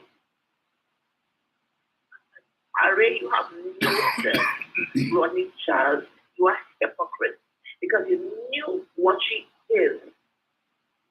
That's quiet, a colder, more than teeth. Bless God, bless our nation, Father. Bless your peace, the greatness in your name. Just name him and bye later. Thank you. So the rain is down, folks. So that might present some difficulty in hearing the callers. But to the UNC supporters who continue to malign Stuart Young, Faris Al-Rawi, and others, I want to ask them. So 13 attorneys got silk. They are now senior counsel. Aside from Faris, Stuart Young, and Keith Scotland, what do you all know about the other 10? What is their claim to fame? How many cases did they win in the court? What is their legal reputation? You ain't concerned about that. But you know Faris, you know Stuart, and you know Keith Scotland because they are part of the government. So we will attack them. But we're not concerned to investigate or to inquire what are the qualifications of the other 10 persons. Some of them you never even hear about. Some of them you never even heard about.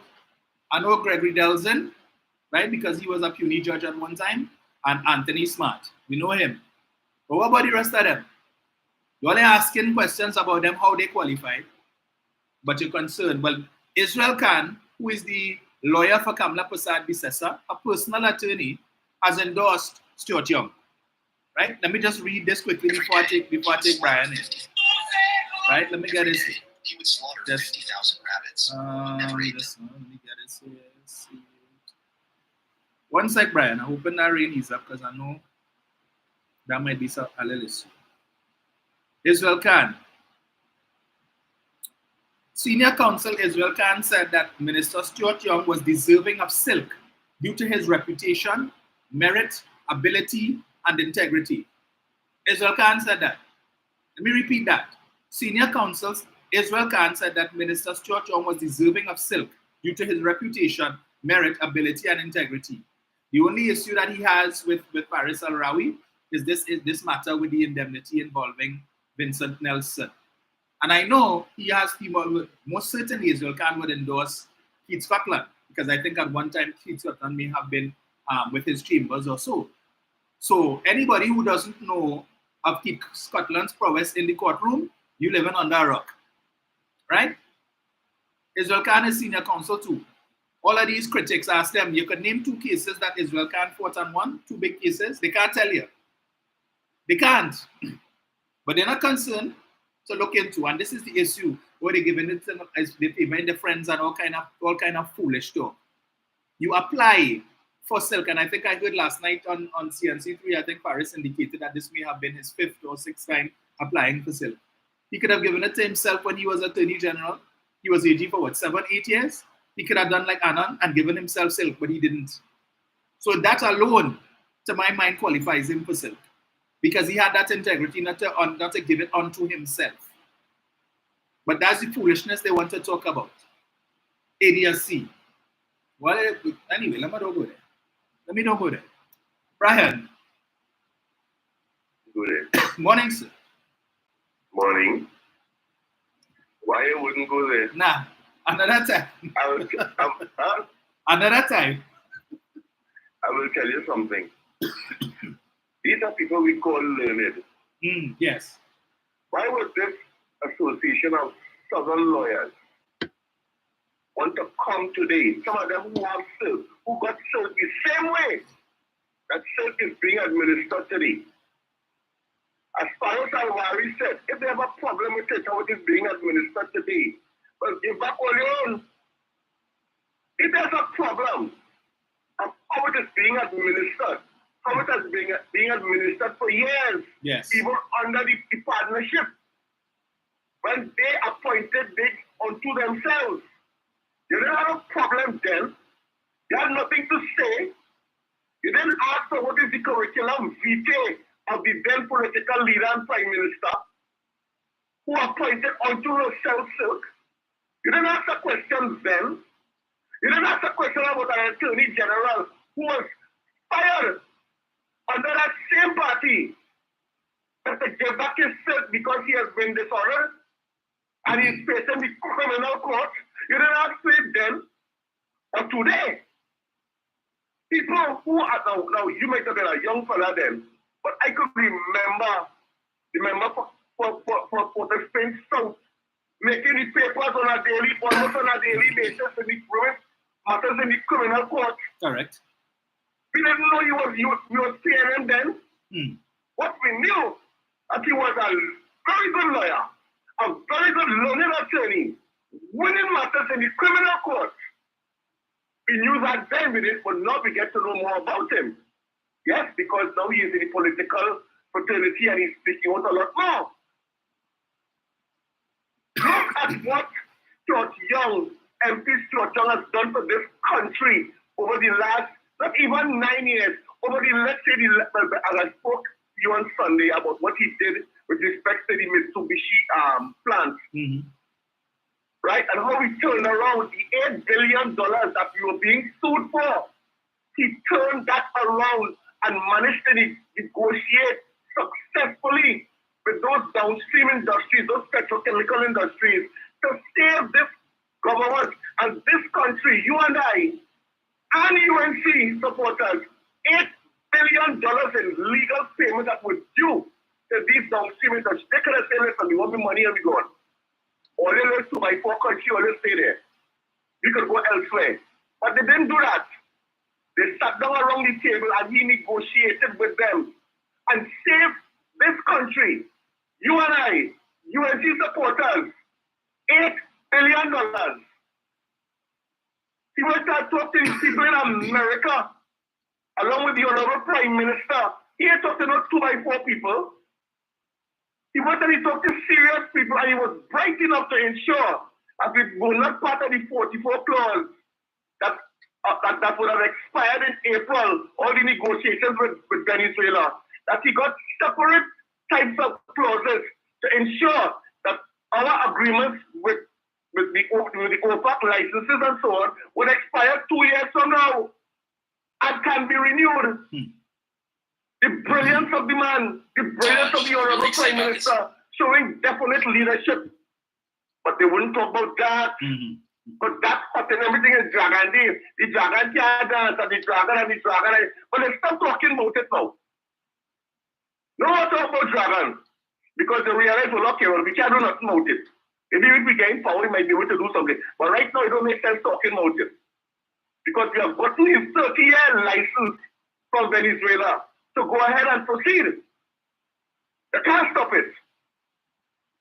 All this that this man has done, this Honorable Stuart Young, Faris Alwari, when he was Attorney General, brought so much legislation. Explain your wealth. All of these things that he brought for us. And he turned the one of the towers into area where you can have more court appearances to ensure that listen, there will be speedy trials and there'll be more people there to ensure that all of these. Look at what I listened to the PCA chairman this morning. What's his name? Mr. West. Mr. West said, hear what Mr. West said. Well, so far, I think it's either him or one of his representatives said it. I'm not sure. I remember that we have done about 300 and something cases so far completed.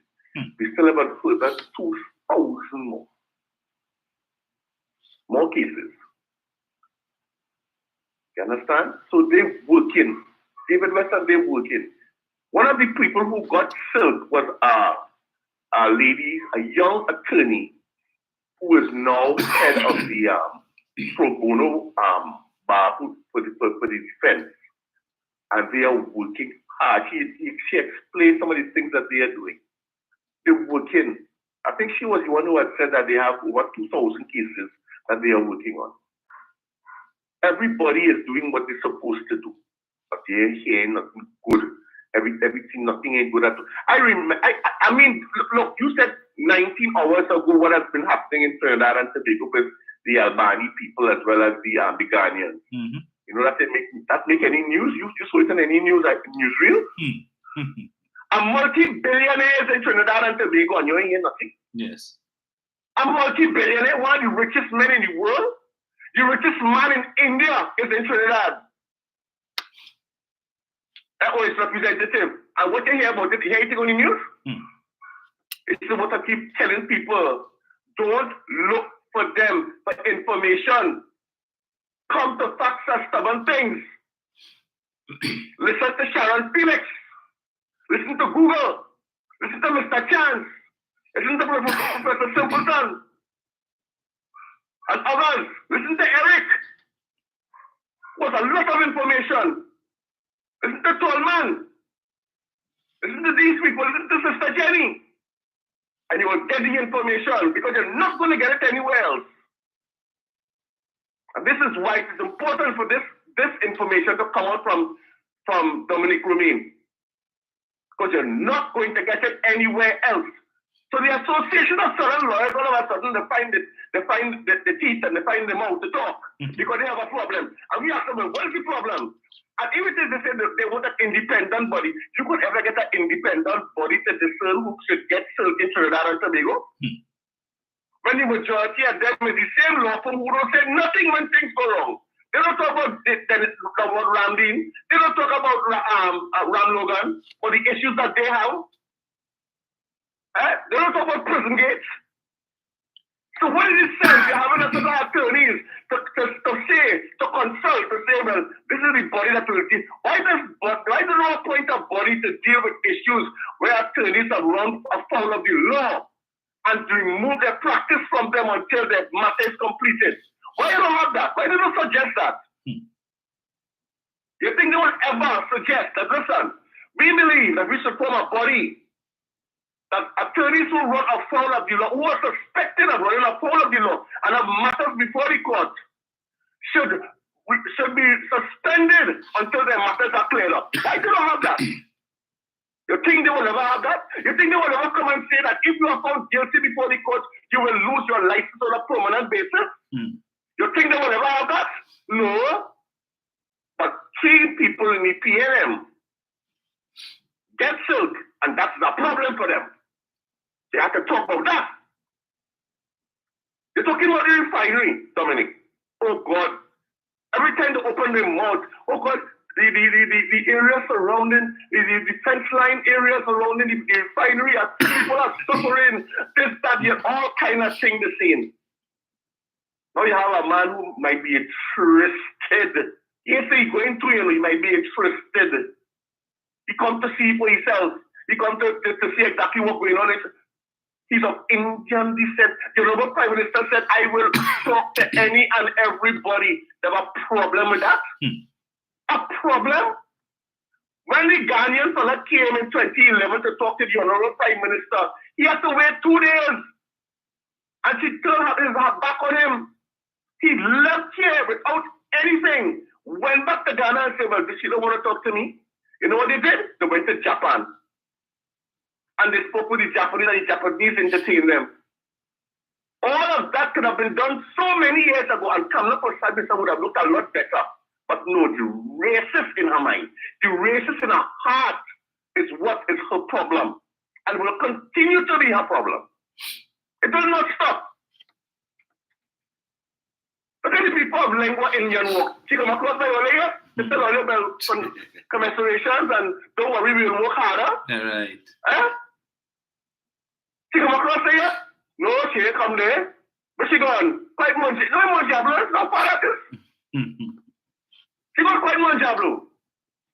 But there was the 9 people water for years and had nothing to say. That is their cooperation. Their own people, the night, turn off the tap and selling them water. And some of the water was not treated. And selling them that. And it take Minister Gonzalez has to go down there once and fix that problem. That could have been fixed so long ago, even under the partnership. But no, they wanted them to suffer. Because once we keep them suffering, they go vote for we. Because we go blame the PNM. That is their mantra. That is how they do things. Well, we don't do things so. We have everybody's honorable Prime Minister, he's Prime Minister for all. And that is what he will continue to do for this country. And all of them who are on the other side, who will now begin to understand that, listen, the PNM is not about African people. The PNM is about Trinidad and Tobago. Then they will begin to say, you know something? We're getting fooled by Pushwati and his team of people all this time. And he only putting people in the executive who have questions to answer before the criminal court. We cannot continue to support that. Regardless of how much we like her, if she does not change, we will not be supporting you. If they could only say that and clear their conscience, you will not have people like Winston who have nothing good to say but to send you stupidness on your email this morning. On your WhatsApp to tell you about Box Bunny. As if that is a joke. He ain't gonna make 5 cents. Poor fella. He had to be really, really hungry. If that is all he had to say this hour in the morning, Tuesday, the day before Labor Day, he had nothing good to say. He hungry. Sorry for he. Leave he day. Dominic, there's much more to say. But you have a good day, my friend. You too, sir. Right. So let me replay this for Che. For Mario Che Guevara. Where is it? Just now. Where is it? The effrontery of some of these folks. No one, anyway. It's just, because they have a crevice in their face to talk. So, let's see. 1 second.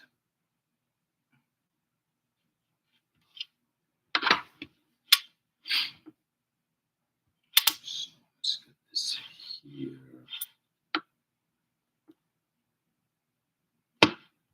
Successful, the United Patriots intend to set up a party school. Shanta Sipasad, vying for the post of education officer, says the nation's children should not be brainwashed into thinking it is PNM country. Our children should not grow up knowing Eric Williams as this country's father, but rather Mr. Bastille Pandey as the champion of the people. Successful, the United Patriots intend to set up a party school. Shanta Sipasad, vying for the post of education officer, says the nation's children should not be brainwashed into thinking it is PNM country. Our children should not grow up knowing Eric Williams as this country's father, but rather Mr. Bastille Pandey as the champion of the people. Of course, the reporter there is Ubashi Tiwari, right? How she characterized it. Now, we heard what the individual said, right? But apparently, Ubashi translates that into children should not be brainwashed into believing this is PNM country. Who says that? Who says that this is PNM country? Who repeats that? Right? But the children shouldn't grow up being told that Eric Williams is father of the nation. Instead, tell them that Bastille Pandey was a champion of the people. Champion of the people, right? Yeah. When he allowed millions and hundreds of millions of dollars to be stolen, not just by locals, but by foreigners as well in the Piarco airport. That's how he championed. He was a champion for the people. He knew, because according to Jerry John, when she went to him, he said, I am aware. It is a feeding frenzy, a milk cow. He said that. But that is how he was a champion for the people. Hello? Yes, sir. Yeah, I know we can end this thing and play this nowadays.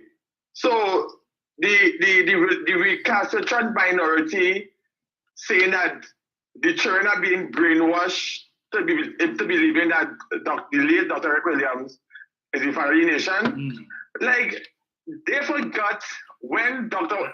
Williams would have left here and went to Marlborough House to get independence, and Rienzi and these fellas and them was objecting to it. So I try to understand. See, Dominic, I think that history is needed to be taught in school at an elementary level. So people and children will know where we were under colonialism to where we got independence from Britain under the late Dr. Eric Williams, right? And then the late Prime Minister Manning was the visionary man going forward. That era when Mr. Manning had the Vision 2020, that 5 years that the people in this country chose to give that woman because they want change, they want a female to run as prime minister, the first female, and make a mess of this country in 5 years, 3 months and 14 days.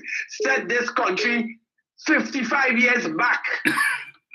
But you're coming now in 2024 to let the people know that the same PNM government under the late Dr. Eric Williams, who would have championed to give us independence and republicanism, right?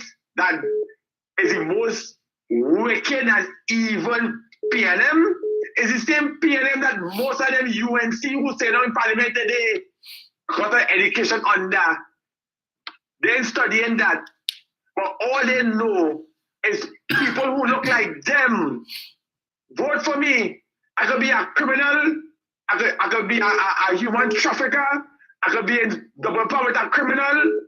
I could anything that is of ill will and criminal behavior. Vote for me. I will, and every election they're sure to get 18 seats.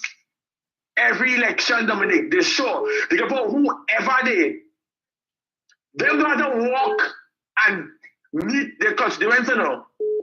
Once they look like them, I will vote for them.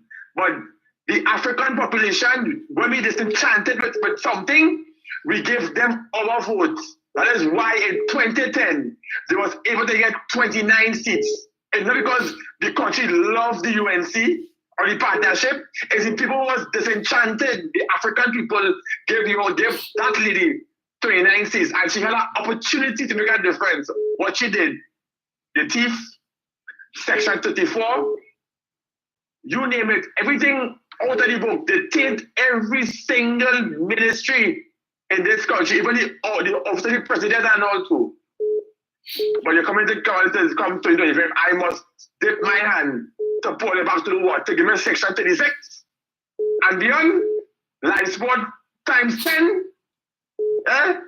People, let us stay focused. Let us continue the fight because these people not about country. All them want to get in there is to thief the blasted money that the government would have bring back with them ship out. And we want our $500 million Kamla that already hide up. And the $20 million only owe the PNM for all the matters in court or the loss. We want the money. Long to listen, Dominic. Thank you, sir. Hello. Tell me again. Yes. Years ago, I said that UNC to banish everything Williams the village. Next thing is you go up and should they win dumb, I'll be a dustbin. Right? And I said years ago, they'll go after Brian Lara to get his name off that stadium. It's not about me liking you, but it boils down to insecurity. If you knew not who you are, you'll be insecure. You must know your education, what you have progressed in life. It comes down to hate. Hate to see what you have done, right? It sees what that I didn't do. And Father, I'm praying even now, Lord Jesus, the enemy will not prevail to remove William's name from this land, Father. You put him here for purpose, to get independence, Father, and to bring us into this century and this time of our lives, Father. And every eye, you are bound in the name of Jesus Christ and by the power of the blood from running ad hoc in this land. The slander and lies. I bind you up now in the name of Jesus. Father, you said that you are the way, the truth, and the light. And God, this land will walk in the light of truth, Father. Come your kingdom and be done your will. Just name amen. I'm going to give a bye. Thank you. Jenny. Hi, Dominic. You hear me? Mm-hmm. I just listened to what you played, and this is our opinion I'm going to share here. People who want to rewrite history, to me, is people who are ashamed of their history. Because I want to tell the person, who is the person who's speaking here? She was one of the candidates on Rushton Parry's slate. Right. I want to, apparently she did not learn the history of Trinidad and Tobago. In all the reincarnations of the UNC, because it didn't start off as UNC, they started off with Badi Saga Maraj, I think was PDP and then DLP, and then it went right down. It has never been a national party. The focus has always been on Hindus or Indians in this country. So if you start off like that, you can't tell me not no father of the nation is Basde Pandey. That is 1, 2. Because the person would have said there's no mother India, no mother China, no mother Africa, but mother Trinidad and Tobago, no mother Syria, was building a nation. That is our father. When we were ruled by the colonials, he would have developed with consultation a draft constitution to take up the Marlborough House 1962 when we were seeking independence. And we had a pushback from some of the intellectual Indians in this country. They felt that no black man can run Trinidad, let the colonials run it. And they made preparations for that. They formed the Indian Association of Trinidad and Tobago, and they sent the four-man team up to Marlborough House, which included Simbonat and some others.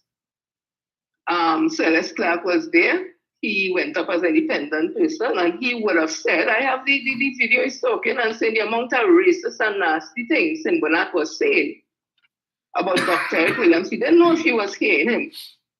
But when the talks broke down, the English went for tea, and Dr. Eric Williams would have called Simbonat. They went out to the veranda, wherever in Marlborough House, had a conversation, and when they came back, Simbonat agreed that we should have our independence. We don't know what concessions Dr. Eric Williams would have to give for us to get our independence. But again, when you look at the history of the UNC and all the other incarnations, it's always you have to compromise to give them something because they're not contented to do things the right way.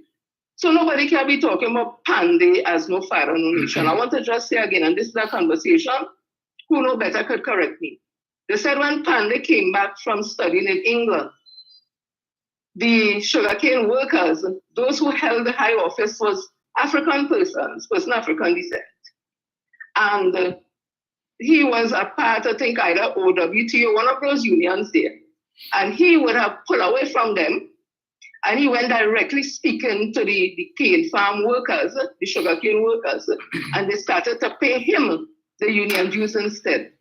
And he formed this, in my opinion, based on what he was doing, this idea of Indians only, or Indians first. And you can't do that and then try to tell me father of the nation. This is not India. Mr. Pandey, all due respect, was not the father of a nation. The UNC never put any government policy in place for all citizens of Trinidad and Tobago. They never developed or built any infrastructure in Trinidad and Tobago. They have never done anything that has been nation building in this country. They don't even attend independence celebrations, so that tells you something. So whoever wants to speak about rewriting history and saying Dr. Eric Williams is not the father, they're delusional and need them to understand the history before 1845. And the reason why the great Mina and the Pan and all them came, Peter, come to Trinidad and Tobago, or mostly Trinidad on the indentation. Because in that country, in India, unfortunately, they were the lower rung of the caste system, the Dalits. Their work was relegated to clean up filth of the street, cleaning cesspit, doing menial work because they were unskilled laborers. Right? They weren't a part of the Brahmin, nothing at all.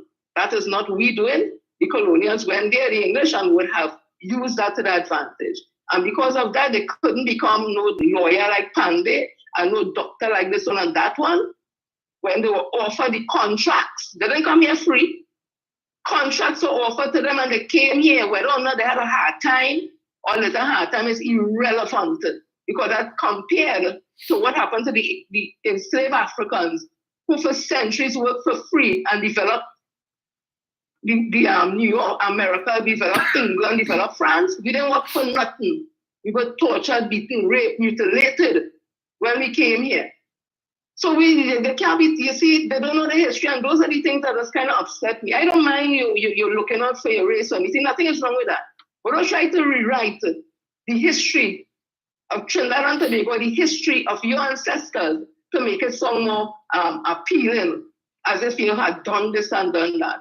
Again, to some Indians in this country, get grip. Your history is a history. Our history is our history. Learn it, love it, and you would have moved on, just as we would have moved on in some ways. But don't tell me nothing. It's when they come and talk about Dr. Eric Williams as the father of this nation. Tell me what it is Basil Panda did that he could get the name a father of the nation. Tell me what Kamla Persad did that she could get the name a mother of the nation. And when all they come in them arguments, we'll have a conversation. The absence of that, pure poppycock, yes? And I just want to say quick before I go, congratulations to my member of parliament, Minister Stuart Young, SC, on his achievement. He did human service to this country, even if we didn't know much about his history prior to that. Since he has been in the office of the People's National Movement, he has done human service to this country in negotiating all those contracts, those gas contracts, and we are where we are today because of his hard work under the leadership of our transformational leader, Dr. Keith Christopher. I also want to congratulate Keith Scotland, SC. Well, he has been out there a long time. I've always heard that name doing his work. And we also want to congratulate Member of Parliament to Falsa Rari on getting an achievement still. Not like Kamla and Annan, who she gave he and she gave herself. Till the same Israel Khan, who she lawyer say, the inner bar don't recognize she and she should give it back. That is what that woman talking on the state should consider. That everything they put their hand in, some of them, is always corruption. It's always some kind of malfeasance. It's always about kickback, all about giving friends and family. That is what they should focus on. We didn't say so. And it's not all Indians. I'll never say all Indians at the end of the day. So that is my contribution about Father the Nation. Basil Pandey. Come now, man. Only come better than that. Now go on. Thank you, Jen.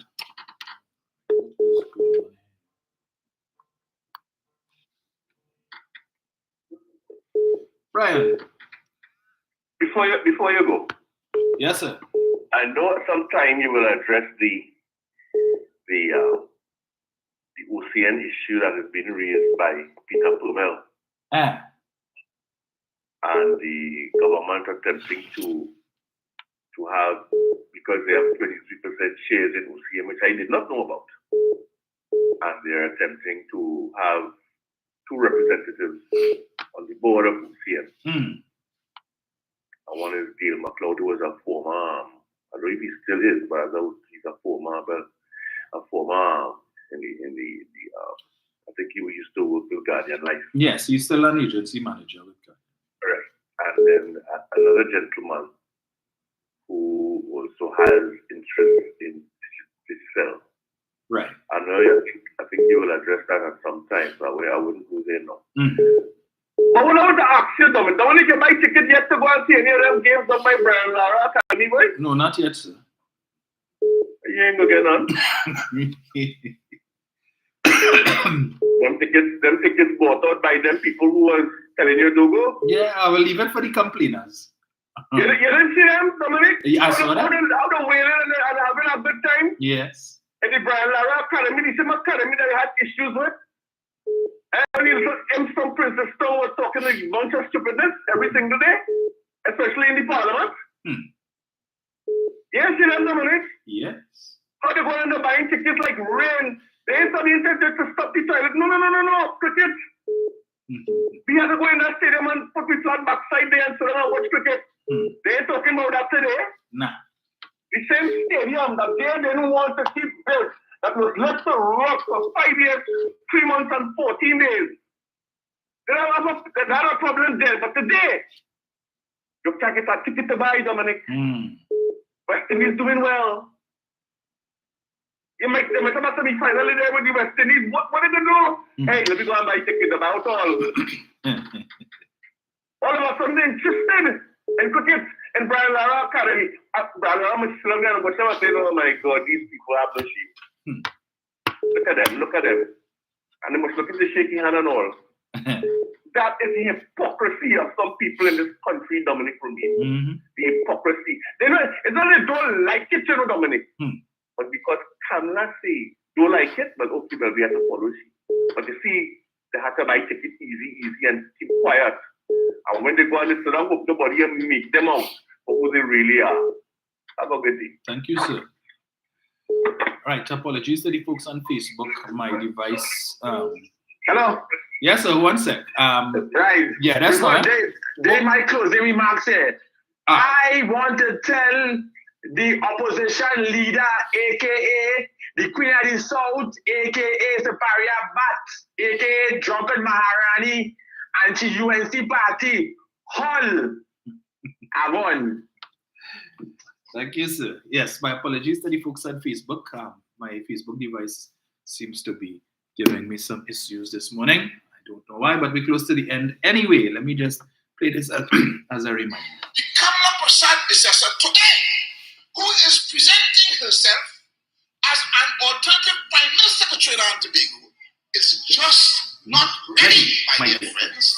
Lacks the political skill, lacks the political experience, lacks the political training, lacks the political acumen, and will be a disaster if, God forbid, she becomes Prime Minister of Trinidad and Tobago. Patrick tell earlier, but who do here those had a feeler? Yeah, not so? I want you to believe for 1 minute that there is no threat in this election. If we should put God out of our thoughts, and we should allow those gentlemen, and I don't know that gentleman is the right word, if you allow those fellows to occupy the corridors of power for yet another time, then you take what you get. It is crap or smoke you buy. It is every man for himself, and may the devil take the hindmost. Patrick one way, but who don't hear will feel, right? Okay. So the folks down in Lingua Indian Walk, they understood the assignment, as I said. They know what they're about. And so the work now begins in earnest to replicate what happened in Lingua Indian Walk and then in Quinamon Diablo, which is in Kamla Prasad Bissessar's constituency of Separia, I believe falls under her, right? That is a rebuke. A rebuke, because I am certain some of the people who voted for Mr. Nanan are UNC supporters. Certain of that, right? He went from 300 votes, just over 300, to over 900 votes. Probably when the EBC finished the whole count, and we might hear it cross 1,000 votes too. So the PNM has made inroads in Prasad Bissasa's constituency, and it now falls to them to pave those inroads and pave it properly, and make more inroads and continue to pave for 2025 and beyond. So no complacency here, right? We know what needs to be done, and we will do it. So the only thing I've ever heard worse than what that young lady said there about Dr. Williams is on that foolish program, Monday to Friday, from 4 o'clock, Professor Misinformation, that consummate dunce. To call him a dunce is an insult to dunce everywhere. He's the only person I've heard say more egregious things about Dr. Williams. But I would ask him, remove Dr. Williams from the equation. Let's say Dr. Williams was never born. Where would Trinidad and Tobago be today? Where would we be? Probably still the last country in CARICOM that's still under completely under British rule. We might not have gotten independence because the recalcitrant minority then didn't want it. They didn't want it, right? But Dr. Williams pressed on. Such as Trinidad and Tobago was among the first Caribbean countries, CARICOM countries, to get independence. Among the first, right?